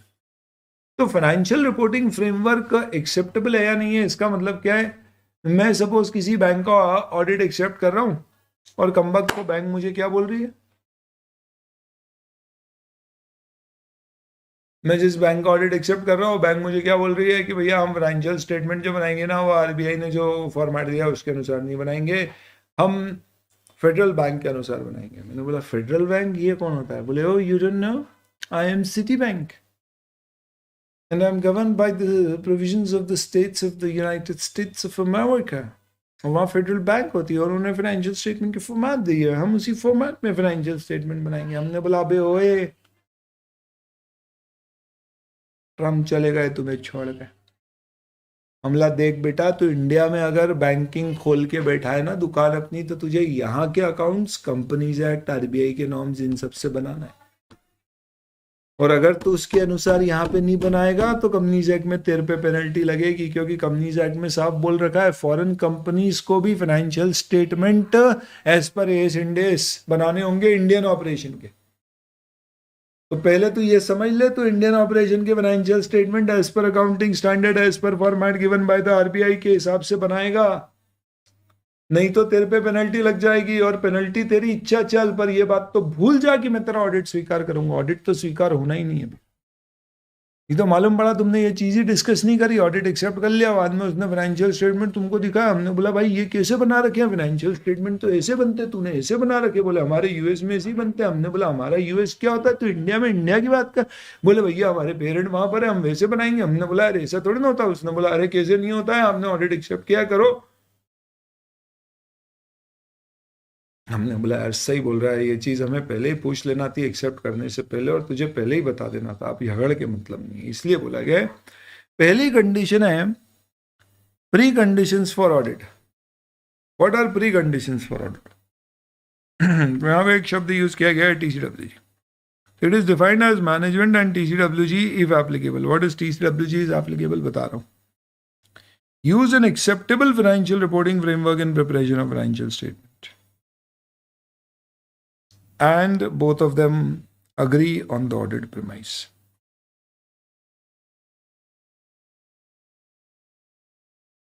तब आपके पास दोस्तों वापस से वो दिन आ गया है जब अपने को खोलना पड़ेगी वो हमारी टर्मिनोलॉजी वाली की बुक, और इसमें अब हमें डिस्कस करना पड़ेंगी कई सारी टर्म्स। अब क्या क्या पढ़ लिया था अपन ने, पहले उसकी नंबरिंग पूरी नहीं हुई है, कर लें। Internal control, historical financial information, sufficient appropriate audit evidence. हो सकता है अभी फाइनेंशियल रिपोर्टिंग फ्रेमवर्क भी आपको वापस पढ़ने की इच्छा हो रही है, इसीलिए तो ये अपन ने अलग से एक बनाया है चार्ट या नोट्स। अब अपन बात करते हैं TCWG। those charged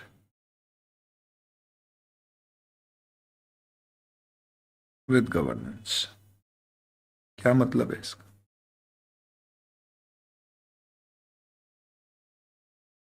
ये वो लोग हैं दोस्तों, these can be individual or it could be, let's say, a committee, it could be an organization, कोई भी फॉर्मेट हो सकता है, who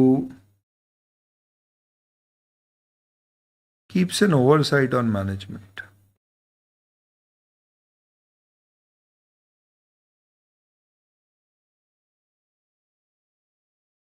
इसको पूरा, इसके ऊपर एक स्टैंडर्ड है 260, ऐसे 260 का।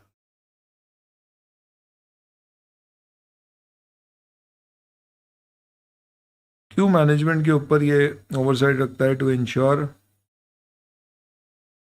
company is basically to ensure that the strategic direction of company is correct, to ensure that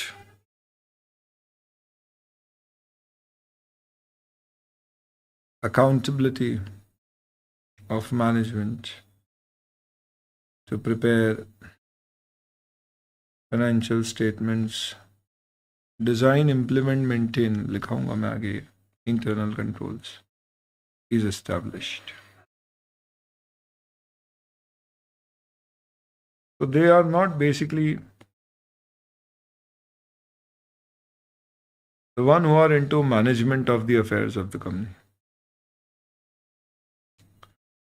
but to basically keep an oversight on management.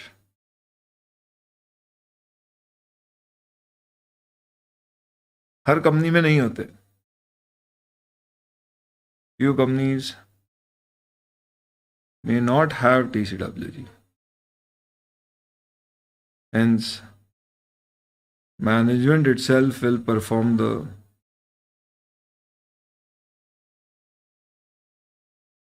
task of TCWG. Examples TCWG के क्या हैं?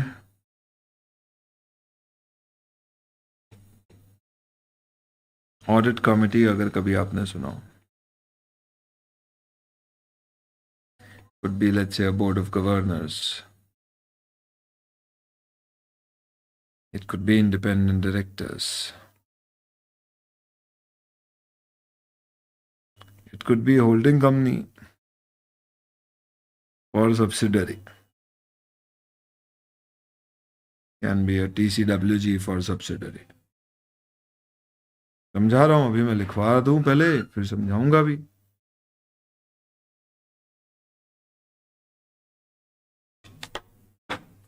क्यों लिखवा रहे हो? लिखा हुआ नहीं है क्या कहीं? वो अलग बात है दोस्तों, ये अपनी परिभाषा अपनी लैंग्वेज में समझने के लिए, एग्जाम में कोट करने के लिए नहीं है। तो अपने पास थोड़ा फ्री फ्लो है यहाँ पे लिखने के लिए।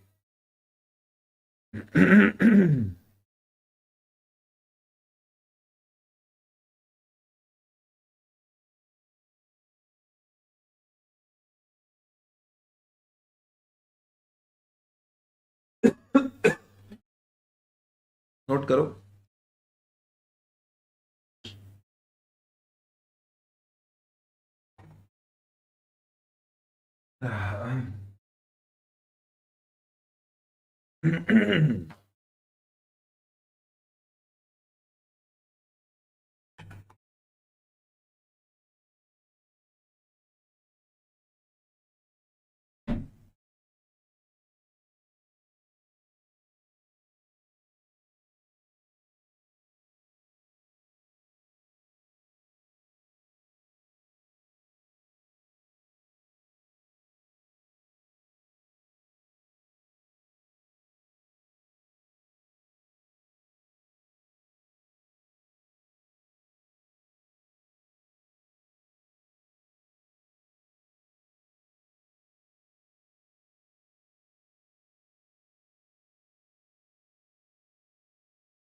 अब आप समझो इसका मतलब क्या है।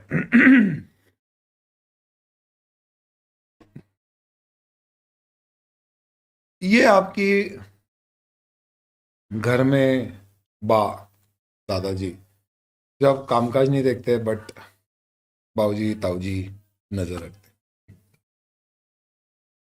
ये यूं समझ लो गवर्नर है चीफ मिनिस्टर पर या प्रेसिडेंट है प्राइम मिनिस्टर पर।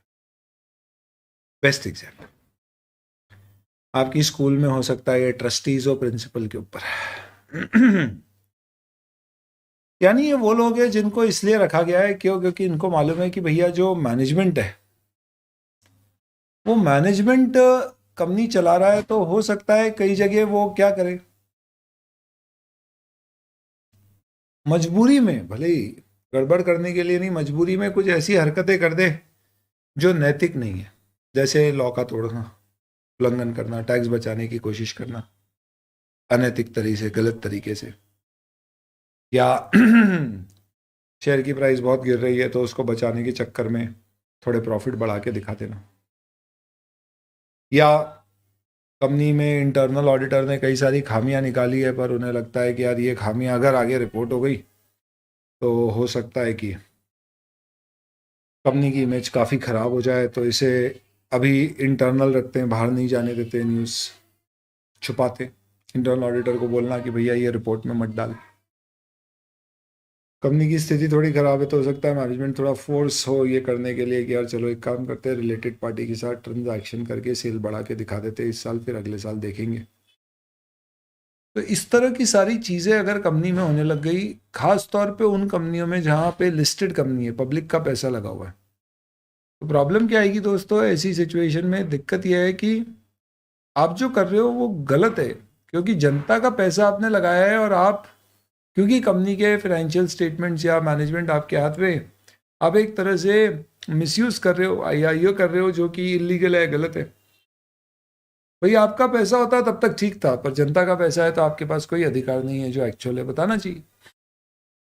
अब सवाल ये है कि भैया कंपनी के जो डायरेक्टर हैं, जो टॉप लोग हैं, उनको कौन मॉनिटर करेगा, उनके ऊपर कौन नजर रखेगा। तो सेबी ने ऐसी रिक्वायरमेंट डाल रखी है, पता है तुमको, कि अगर कोई कंपनी लिस्टेड है ना तो उसको कंपल्सरली एक बोर्ड बनाना है, ऑडिट कमिटी नाम है उसका, जिसमें कम से कम 3 डायरेक्टर होंगे, ज़्यादातर इंडिपेंडेंट डायरेक्टर होंगे। इंडिपेंडेंट यानी जिनमें ए जो कंपनी के डे टू डे बिजनेस नहीं देखते, बी जिनमें कंपनी के पास कोई कंपनी के मेजर शेयर्स वगैरह नहीं है, यानी उनका कंपनी में कोई मेजर फाइनेंशियल इंटरेस्ट नहीं है, ऐसे स्वतंत्र लोग। और वो लोगों की जिम्मेदारी है कि जो भी बोर्ड डिसीजन ले रहा है वो सब रिव्यू करे। तो ये लोग अलग से मीटिंग करते हैं बोर्ड ऑफ डायरेक्टर की मीटिंग के अलावा, और देखते हैं कि बोर्ड ने जो रेजोल्यूशन पास किए, जो आंसर्स लिए हैं वो, सॉरी जो डिसीजंस लिए हैं वो सब सही है या नहीं। इनफैक्ट सेबी ने ऐसा भी बोल रखा है कि लिस्टेड कंपनी में कोई भी रिलेटेड पार्टी के साथ ट्रांजैक्शन करना है तो जब तक ये पार्टी इसको देख के ओके नहीं करेगी तब तक वो ट्रांजैक्शन ही नहीं होगा। ऐसा नहीं है कि कल दिन मालूम पड़ा लिस्टेड कंपनी है, डायरेक्टर की वाइफ कलाकार है, पेंटिंग बना के बेचती है, हमने पेंटिंग खरीद ली उससे 1 करोड़ रुपए में, जबकि मार्केट में वो पेंटिंग 5 लाख से ज्यादा हम कोई खरीद नहीं रहा था। तो ये सब तरीके होते हैं। बीच में नहीं सुना था आपने, प्रियंका वाड्रा गांधी से पेंटिंग खरीद ली किसी ने बहुत महंगे में। ये सब क्या होता है, ये सब तरीके होते हैं बेसिकली पैसे इधर से उधर करने के। तो ऑडिट कमेटी क्या करेगी, रोकेगी, वो बोलेगी भैया ये ट्रांजैक्शन मैं अप्रूव नहीं कर पाऊंगा। क्यों? क्योंकि उसको कोई डर नहीं है, ना तो वो कंपनी का मैनेजमेंट है, बी ना उसका कंपनी में कोई फाइनेंशियल इंटरेस्ट है। उसका काम ही है कि उसको क्या करना है, प्रोटेक्ट करना है किसका, शेयर होल्डर का, स्टेक होल्डर का इंटरेस्ट। ऐसे जो स्वतंत्र लोग होते हैं ना दोस्तों, इन स्वतंत्र लोगों को कहा जाता है दोष चार्ज विद गॉड। तो ये हर कंपनी में भी नहीं होते, पता है तुमको, प्राइवेट कंपनीज में नहीं मिलेंगे तुमको, पब्लिक कंपनी में ही मिलेंगे। तो जरूरी नहीं है टीसीडब्ल्यूजी हो। तो जब भी टीसीडब्ल्यूजी का रेफरेंस देते हैं ना कहीं भी, तो उसमें लिखते हैं टीसीडब्ल्यूजी इफ एप्लीकेबल, या इफ टीसीडब्ल्यूजी एग्जिस्ट, ऐसा हमेशा लिखने का। तो अब आपको समझ में आया दोस्त चार्ज विद गवर्नेंस, ठीक है। तो क्योंकि ये लोग, देखा जाए तो ये कौन हो गए, बाबूजी और मम्मी, जब हमारी बात नहीं मानते और दोनों अपनी मिली भगत करके हमको चीज़ों के लिए मना कर देते, तो ऐसे केस में आप दादा के पास जाते हो। सेम इसी तरह से हो सकता है कि मैनेजमेंट ऑडिटर को उल्लू बनाए या उसको कोई इंफॉर्मेशन ना दे, ऐसी पर्टिकुलर सिचुएशन में क्या किया जाएगा, इस पर्टिकुलर सिचुएशन में हमारा सीए भाई टीसीडब्ल्यूजी के पास जाएगा और बोलेगा यार मैनेजमेंट ऐसा ऐसा बोल रहा है, आप प्लीज कंफर्म करो ना चाहिए, क्योंकि ये निष्पक्ष लोग, ये गलत नहीं बोलेंगे। वो भी मिले हुए हो तो क्या हो सकता है, सब पॉसिबल है। तो देखो हम सिर्फ लेयर्स बना रहे हैं। घर में हम बाहर जाते हैं तो ताला लगाते हैं, क्यों? क्या चोर आएगा तो क्या ताला नहीं खोल पाएगा? पर ऑब्वियस सी बात है, ताला खोलने में उसको समय लगेगा, हो सकता है ना भी खोल पाए। चांसेस तो एक लेयर ऑफ सिक्योरिटी है, इसका मतलब ये तो नहीं खुला छोड़ के चले जाए। तो कंट्रोल होंगे तो चीजें मुश्किल तो होंगी ना, अपन मुश्किलें बढ़ा रहे हैं, खत्म तो कर ही नहीं सकते। तो ये टीसीडब्ल्यूजी है पहली चीज। फाइनेंशियल रिपोर्टिंग फ्रेमवर्क अपन ने पहले डिस्कस कर लिया था। अब एक और टर्म आपके सामने आएगी, ऑडिट प्रीमाइस। ऑडिट प्रीमाइस कभी डिस्कस किया है अपन ने ना? बेसिक अजम्पशंस ऑफ ऑडिट कहते हैं ऑडिट प्रीमाइस को। ऑडिट का बेसिक अजम्पशन है, किसी को पता है क्या इस बारे में? तो बताओ, कभी डिस्कस किया था क्या अपन ने क्लास में?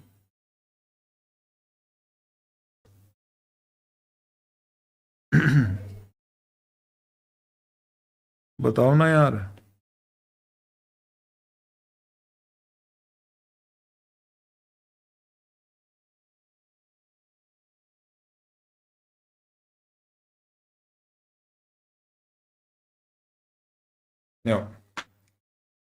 ऑडिट का बेसिक असम्पशन है दोस्तों क्या? दो चीजें। पहला,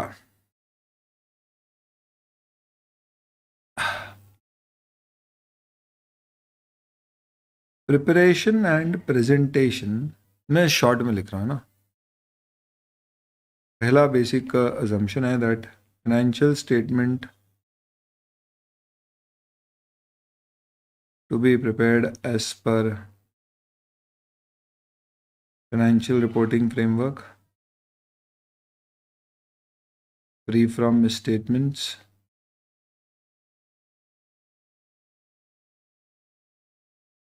for which they need to design, implement, and maintain internal controls. TIMIC।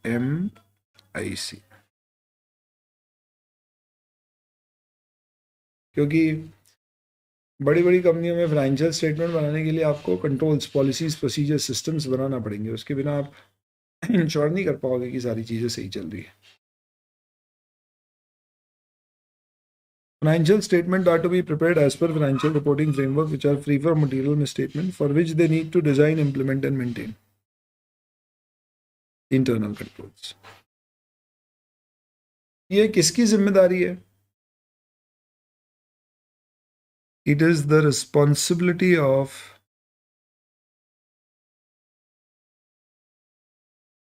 management and those charged with governance. उनकी जिम्मेदारी ये करना। And management is responsible to A, provide records, documents to auditor for audit, provide any additional information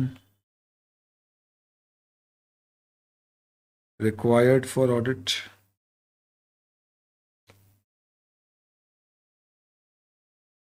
and give unrestricted access to those within the entity.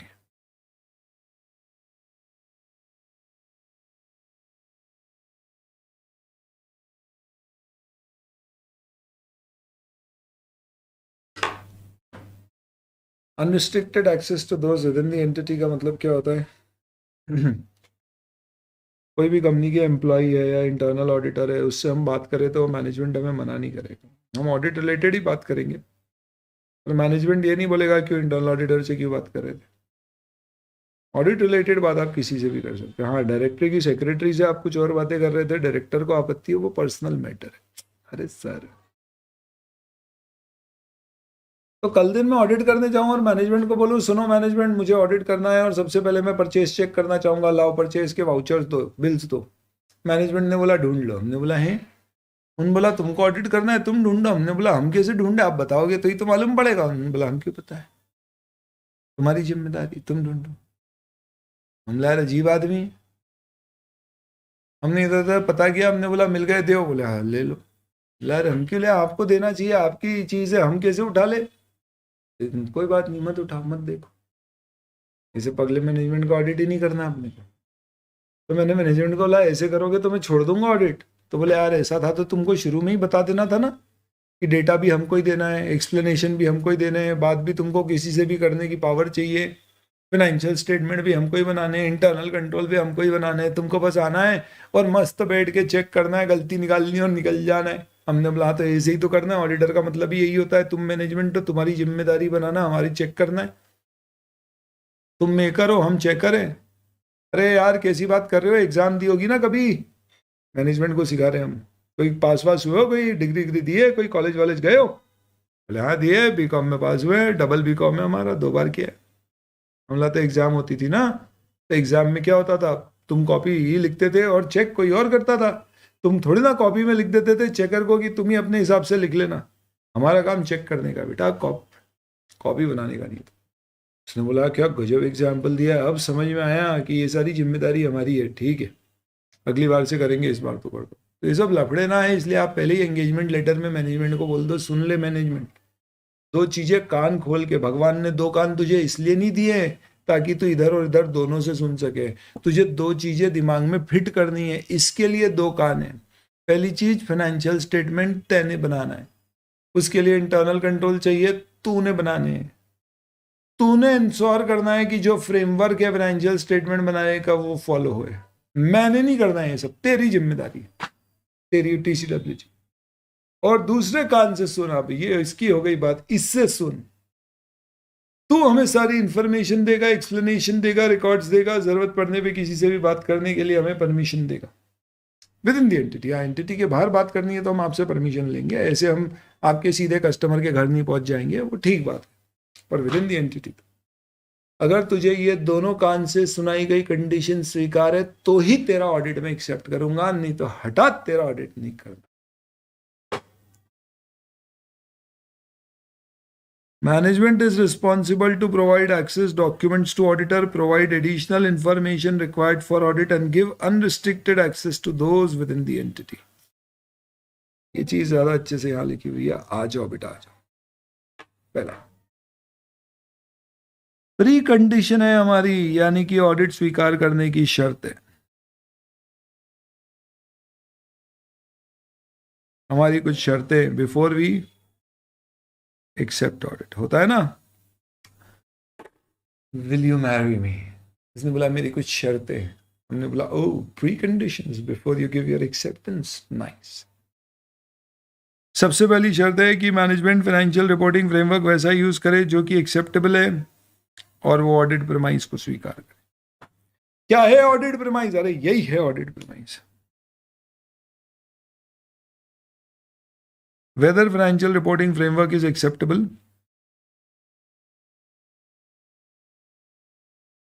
तो इसके लिए हमें management से acknowledgement लेना है। इनफैक्ट ये ऑडिट प्रेमाइज है, ये रिपीट हो रहा है, आप यहां से पढ़ो, ऊपर वाला छोड़ दो अभी,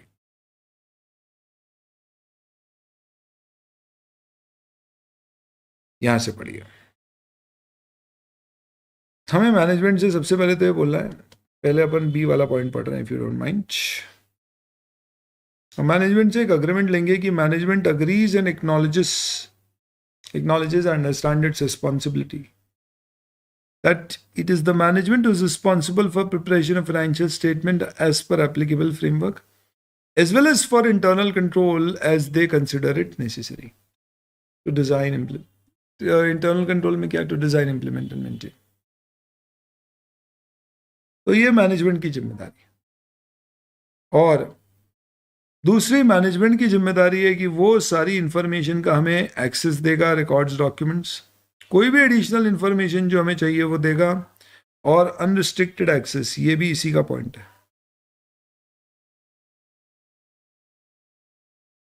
to those person who are there within the entity जिससे हमें ऑडिट एविडेंस गैदर करना है उससे, ये भी मैनेजमेंट की जिम्मेदारी।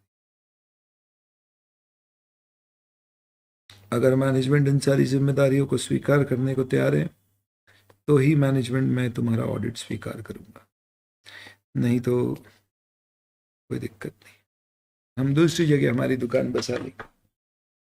बताओ, तो ये सारी चीजें क्या कहलाती है? ऑडिट प्रेमाइस, इसे कहते हैं audit premise.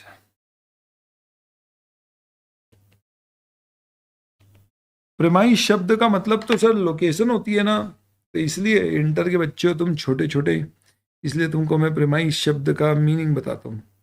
Premise English meaning, इसका एक मतलब अजम्पशन भी होता है, बेसिक अजम्पशन। जैसे तुम इकोनॉमिक्स पढ़ते थे ना, तो बेसिक इकोनॉमिक्स में नहीं होता था कि परफेक्ट कंपटीशन में हमारा एक बेसिक अजम्पशन है कि भैया बायर और सेलर नॉलेजेबल है, विलिंग है, इनफ नंबर ऑफ बायर और सेलर है, ये अजम्पशन के बाद ही परफेक्ट कंपटीशन है। ऐसे ही तो हम क्या बोल सकते हैं, वो जो अजम्पशन है we can say this is the premise of the perfect competition theory. तो देखो क्या लिखा है, to base something like an argument etcetera on an idea और अ थ्योरी, यानी वो बेस है।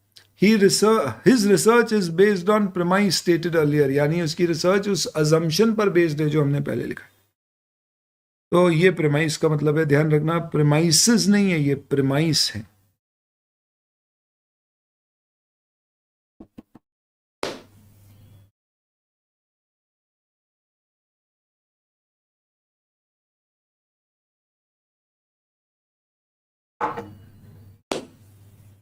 चलिए, अब कोई डाउट है तो पूछ लीजिए।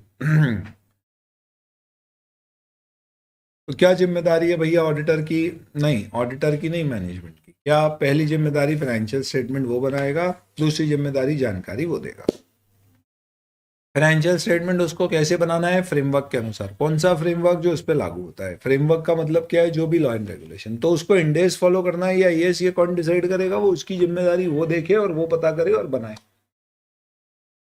ऐसा कहना चाह रहा हूं। तो वो डिसाइड करे, वो पता करे, वो बनाए अपने financial statement as per framework.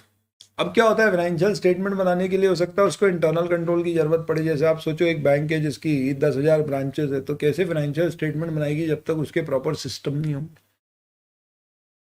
तो ये जो सिस्टम वो बनाएगी, इंटरनल कंट्रोल कह रहा हूं जिसे मैं, वो सिस्टम बनाना भी उसकी जिम्मेदारी है। ये हो गया पहला ऑडिट प्रेमाइस का कंडीशन। दूसरा क्या है? डेटा देना उसकी जिम्मेदारी है, खत्म। ये प्री कंडीशंस फॉर ऑडिट अगर एक्सेप्ट होंगी तो ही हम ऑडिट एक्सेप्ट करेंगे। तो कहा गया है कि audit is a matter of contract between auditor and client. कई बार हो सकता है कि लॉ ने ही क्या कर रखा हो, डिफाइन कर रखा हो। जैसे कि कंपनीज एक्ट में क्या है, टर्म्स एंड कंडीशन पूरी डिफाइंड है कंपनीज एक्ट में, तो वहां पे इतनी प्रॉब्लम नहीं है। वहां पे आप क्या है, आप क्लाइंट को समझाओ नहीं समझाओ कोई बात नहीं, क्यों? क्योंकि लॉ में लिखा हुआ है, तो ignorance of law is no excuse. वहां पे सब लिखा हुआ है, मैनेजमेंट की है ये जिम्मेदारी, ऑडिटर की है ये जिम्मेदारी, डिटेल में समझाए। तो वहां हमें ये सब चीजें लिखा के रखने की जरूरत नहीं है। तो कंपनीज एक्ट में लेटर कैसा बनेगा, एंगेजमेंट लेटर, उस पर भी आते, बट उससे पहले ये क्या कह रहे हैं कि audit is a matter of contract between auditor and client. 1 second please hold on. It is a matter of contract. Therefore, it is important that each party should clear the nature of engagement and agree in writing with exact scope of work in an audit engagement letter or any other suitable form of agreement to avoid misunderstanding. तो ये क्या है basically? Pre conditions for an audit की need और need for an engagement letter. ये थोड़ी heading गलत हो गई है।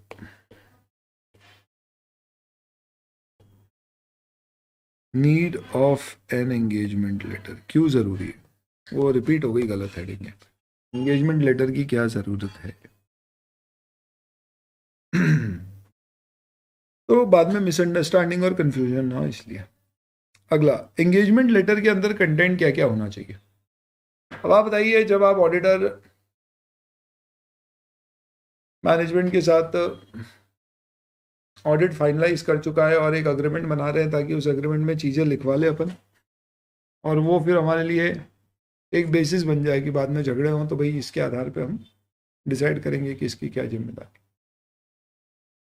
तो आपके उस एग्रीमेंट में क्या लिखा होना चाहिए? तो इन्होंने बहुत सही चीज़ बोली है कि आप सबसे पहले तो क्या करो, जिम्मेदारियां लिखवा लो कि आपकी क्या जिम्मेदारियां हैं और मैनेजमेंट की क्या जिम्मेदारी है। मैनेजमेंट की जिम्मेदारी क्या है, जो अभी अपन ने ऊपर पढ़ी, ऑडिट प्रीमाइस। तो रिस्पॉन्सिबिलिटी ऑफ मैनेजमेंट क्या होगी, जो ऑडिट प्रीमाइस में अपन ने पढ़ा। ऑडिटर की रिस्पॉन्सिबिलिटी क्या है, to obtain reasonable assurance that financial statements are free from material misstatement, जो अपन ने पहले पढ़ा है। तो इसमें समझ में आएगा वाले टेक्निकल लैंग्वेज में कि भैया किसकी क्या जिम्मेदारी है।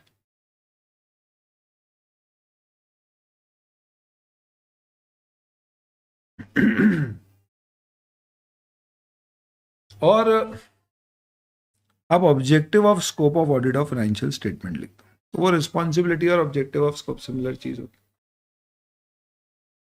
हालांकि रीजनेबल अश्योरेंस ऑब्टेन करना है, इसे ऑडिटर का ऑब्जेक्टिव माना जाता है। उसकी जिम्मेदारी क्या होती है, ये एसेज में डिफाइन की जाती है कि हम ऑडिट एज पर एसेज करेंगे। वो क्या होता है आखिरी में पढ़ेंगे अपन, ऑडिट रिपोर्ट पढ़ेंगे तब। प्लस फाइनेंशियल रिपोर्टिंग फ्रेमवर्क को भी आइडेंटिफाई करके नोट कर लो। तो एंगेजमेंट लेटर कैसा बनेगा, एक फॉर्मेट भी दिखा दूंगा, चिंता मत करो, आपके आईसीआई के मॉड्यूल में दिया। ये लेटर बनाता कौन है, तो ध्यान रखना, अपॉइंटमेंट लेटर क्लाइंट देता है ऑडिटर को कि हमने आपको अपॉइंट किया, और एंगेजमेंट लेटर ऑडिटर देता है क्लाइंट को, जिसमें वो लिखेगा कि हम आपका ऑडिट एक्सेप्ट करने को तैयार हैं, प्रोवाइडेड आप हमारी इन शर्तों को मंजूर करते हैं।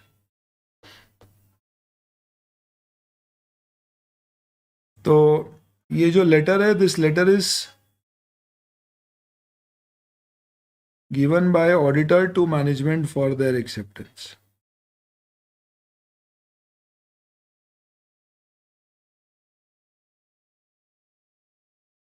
इसमें हम हमारा ऑब्जेक्टिव स्कोप लिख देंगे, हमारी जिम्मेदारियां लिख देंगे, मैनेजमेंट की जिम्मेदारियां लिख देंगे, फाइनेंशियल रिपोर्टिंग फ्रेमवर्क लिख देंगे। कौन सा फ्रेमवर्क, मतलब क्या है कि आपका एज पर कंपनीज एक्ट है, एज पर ये पहले ही डिसाइड हो जाता है। जब ऑडिट शुरू होता है ना, तभी हम बोलते हैं आपकी जिम्मेदारी है, बताओ कैसे बना रहे हो। वो बोलते हैं ऐसे बना रहे हैं, तो अपन लिख देंगे कि भैया आपको ऐसे ऐसे बनाना है, ताकि बाद में झगड़ा नहीं हो कि भैया क्या फ्रेमवर्क था, कैसा था। तो इसका एग्जाम्पल मैंने क्या लिया था, सिटी बैंक के इंडियन ऑपरेशंस हैं, तो भी हमने उनसे पहले ही लिखवा लिया कि भैया आपका एप्लीकेबल फाइनेंशियल रिपोर्टिंग फ्रेमवर्क जो है वो कंपनीज एक्ट और आरबीआई की गाइडलाइंस के अनुसार है। फाइनेंशियल रिपोर्टिंग फ्रेमवर्क ध्यान रखें, तो वो लिखवा लिया। और इसके अलावा जो जो रिपोर्ट हम देने वाले हैं उसका कोई एक्सपेक्टेड फॉर्म और कंटेंट है, तो वो आप रेफरेंस दे सकते हैं। और एक जनरल स्टेटमेंट की हो सकता है कि आगे जाके हमारा रिपोर्ट का फॉर्मेट या कंटेंट चेंज हो जाए। ये कब होता है, जब लॉ में चेंज हो जाए या एसेस चेंज हो जाए। अब बेसिकली इतना बता देना कि भाई इसके बेसिस पे हम आपको ऑडिट रिपोर्ट देंगे। अब बैंक है तो इसके साथ साथ में हम आपको आरबीआई की रेगुलेशंस के अनुसार जो जो रिपोर्ट देना होती है वो भी देंगे। ऐसा लिख दीजिए कि आपको ये मिलने वाला है इस असाइनमेंट को खत्म करने के बाद, फाइनली ये आपका आउटकम है। ये एंगेजमेंट लेटर की टर्म्स एंड कंडीशन है, ये सब इसमें लिखवाया जाता है। अब सर आपने तो कहा था कि कंपनीज एक्ट में टर्म्स एंड कंडीशन डिटेल में डिफाइंड है, तो फिर क्या वहां पे हमें लेटर की जरूरत है क्या? नहीं, स्टैंडर्ड कहता है कि अगर किसी लॉ में आपका अपॉइंटमेंट हो रहा है तो कंपनी ऑडिटर कंपनीज एक्ट में ही अपॉइंट होता है, उसमें नियम दिए गए, आप लॉ में पढ़ोगे। तो अगर कोई ऑडिटर कंपनीज एक्ट के अंतर्गत अपॉइंट हो रहा है, किसमें, कंपनीज एक्ट में, तो उसकी पूरी ड्यूटीज और मैनेजमेंट की ड्यूटी वहां दी हुई है।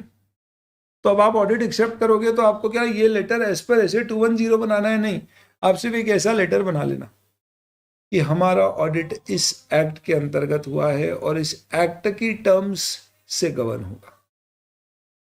लेकिन उसमें भी आप एक काम करना है, एक बार तो ये लिखवा ही लेना कि मैनेजमेंट अपनी जिम्मेदारियां समझता है।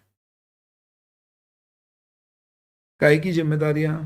कोई ऑडिट प्रेमाइस, क्योंकि ये तो बहुत बेसिक चीज है, इसमें झगड़ा होना ही नहीं चाहिए। तो लॉ में बोला है तो समझता ही होगा, पर आप फिर भी फॉर सेफर साइड लिखवा लेना।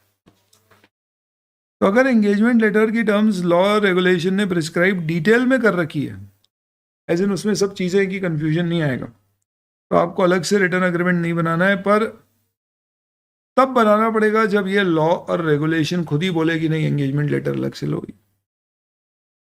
प्लस आप मैनेजमेंट से उसकी जिम्मेदारियां तो एक्नॉलेज अंडरस्टैंड करता है कि नहीं वो, ये तो आप उससे एक एक्नॉलेजमेंट लेटर ले लेना।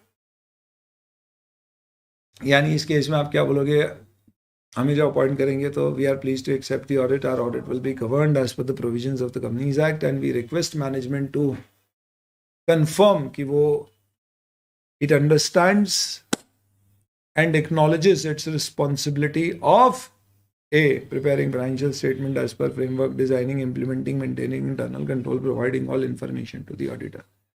वो सारी ऑडिट प्रोवाइज की कंडीशन डाल देना और उससे साइन करा के ले लेना ताकि कोई झगड़ा नहीं। तो अगर लॉ ने कंडीशन प्रिस्क्राइब करी है तो आपको लेटर नहीं लेना है, एंगेजमेंट लेटर नहीं बनाना है, पर आपको कंफर्मेशन एक लेना है कि आप ऑडिट प्रेमाइज को एक अंडरस्टैंड करते हो और एक्नॉलेज करते हो, और लिख देना कि हमारा इस एक्ट के अंतर्गत अपॉइंटमेंट हुआ है। और अगर लॉ एंड रेगुलेशन खुद बोल दे कि नहीं आपको तो एंगेजमेंट लेटर बनाना ही है, तो फिर बना नहीं है, फिर ये सवाल ही। अब सर आप इतनी सारी बातें कर रहे हो तो एक बात बताओ कि सपोज कभी ये प्री कंडीशन मौजूद नहीं है, मैनेजमेंट ने बोला भैया मैं नहीं मानता फाइनेंशियल स्टेटमेंट में बनाऊंगा, तो मैं नहीं करूंगा एक्सेप्ट, खत्म। तो मैनेजमेंट से डिस्कस करेंगे कि भैया हम एक्सेप्ट ही नहीं कर पाएंगे अगर तुम इस पर तैयार नहीं हो तो अगर हमें लग रहा है फ्रेमवर्क ही सही नहीं है, यानी मैनेजमेंट बोल रहा है मैं तो यूएस के हिसाब से ही बनाऊंगा फाइनेंशियल स्टेटमेंट, इंडिया के हिसाब से नहीं, एक्सेप्टेबल ही नहीं है, या मैनेजमेंट अपने ऑडिट प्रेमाइज के सारे मैटर पे अग्री नहीं कर रहा है, तो आप क्या करोगे? मत करो एक्सेप्ट, अनलेस कोई लॉ की रिक्वायरमेंट है तो बात अलग। हर जगह देखो स्टैंडर्ड में और लॉ में कॉन्ट्राडिक्शन आएगा तो किसकी बात मानेंगे? लॉ की, क्योंकि स्टैंडर्ड अपने आप में आईसीआई ने दिए, ये कोई कानून जितने पावरफुल नहीं है, मेंबर्स पर पावरफुल है, पर कानून सबसे सर्वोपरि है। तो लॉ में कुछ अलग बात बोलिए तो वो फॉलो। सिमिलरली अगर मैनेजमेंट या टीसीडब्ल्यूजी आपके स्कोप पे कोई लिमिटेशन डाल रहे हैं जिससे आपको लगता है कि आप पूरा ऑडिट नहीं कर पाएंगे, डिस्क्लेमिंग इन ओपिनियन क्या है ये बाद में पढ़ेंगे, पर इसका मतलब यह है कि we will not be able to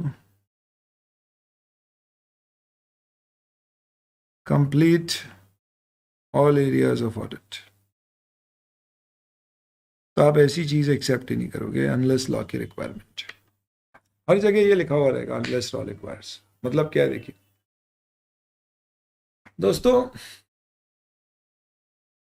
आपको क्वेश्चन ऐसा आएगा कि मैनेजमेंट ने आपको ऑडिटर अपॉइंट किया है और आपको कहा है कंपनीज एक्ट है उसके अंदर ऑडिटर अपॉइंट किया और आपको बोला है कि हम चाहते हैं कि आप जल्दी ऑडिट कर दे कंप्लीट, इसलिए आप एक काम करो कि आप इस साल कुछ चीजें चेक मत करो, अगले साल कर लेना, पर आप ऑडिट रिपोर्ट हमें पूरे फाइनेंशियल स्टेटमेंट पे दे दो। या मैनेजमेंट आपको बोले कि देखो हम आपको ऑडिटर अपॉइंट कर रहे हैं, आप ऑडिट एक्सेप्ट कर लीजिए, लेकिन हम आपको 10 दिन का ही समय देंगे ऑडिट करने के लिए। या मैनेजमेंट बोले ब्रांच पे जाने की परमिशन नहीं होगी, आपको यहीं बैठ के ऑडिट करना पड़ेगा। ऐसी कोई भी कंडीशन अगर तुम पर मैनेजमेंट डाल रहा है जिससे तुम्हें लग रहा है कि तुम ऑडिट पूरा नहीं कर पाओगे, डिस्क्लेमिंग एन ओपिनियन मतलब क्या हुआ? You will not B able to obtain sufficient appropriate audit evidences to express an opinion before for expressing an opinion। तुम्हें लग रहा है कि तुम वो नहीं कर पाओगे तो आप ये ऑडिट एक्सेप्ट नहीं करते। लॉ ने बोला है तो बात अलग। लॉ क्यों बोलेगा? जैसे आरबीआई कहता है कि अगर आप बैंक के ऑडिटर अपॉइंट हो रहे हो तो आपके पास ये पावर है कि आप बैंक का ऑडिट करते समय बैंक की ब्रांच पे जा सकते हो, पर अगर बैंक की कोई ब्रांच आउट ऑफ इंडिया है तो वहाँ से आप सिर्फ डेटा मंगा सकते हो, जा नहीं सकते। नहीं तो मालूम बड़ा ऑडिटर बढ़िया मस्त पेड हॉलीडे मना रही है क्लाइंट के पे। एनी चीज, तो ये बेसिक कुछ कंडीशंस है दोस्तों, जिन्हें हम क्या कहते हैं, प्री कंडीशंस। और ऑडिट नहीं होगी तो क्या होगा उस पर्टिकुलर सिचुएशन में, ये सब कुछ। इसमें कोई डाउट है तो पूछ लीजिए, अदरवाइज आज का हमारा डिस्कशन यहीं पर कंप्लीट होता है। ऐसे 210 का इतना पार्ट, बाकी अब अपन कल डिस्कस करेंगे। Thank you.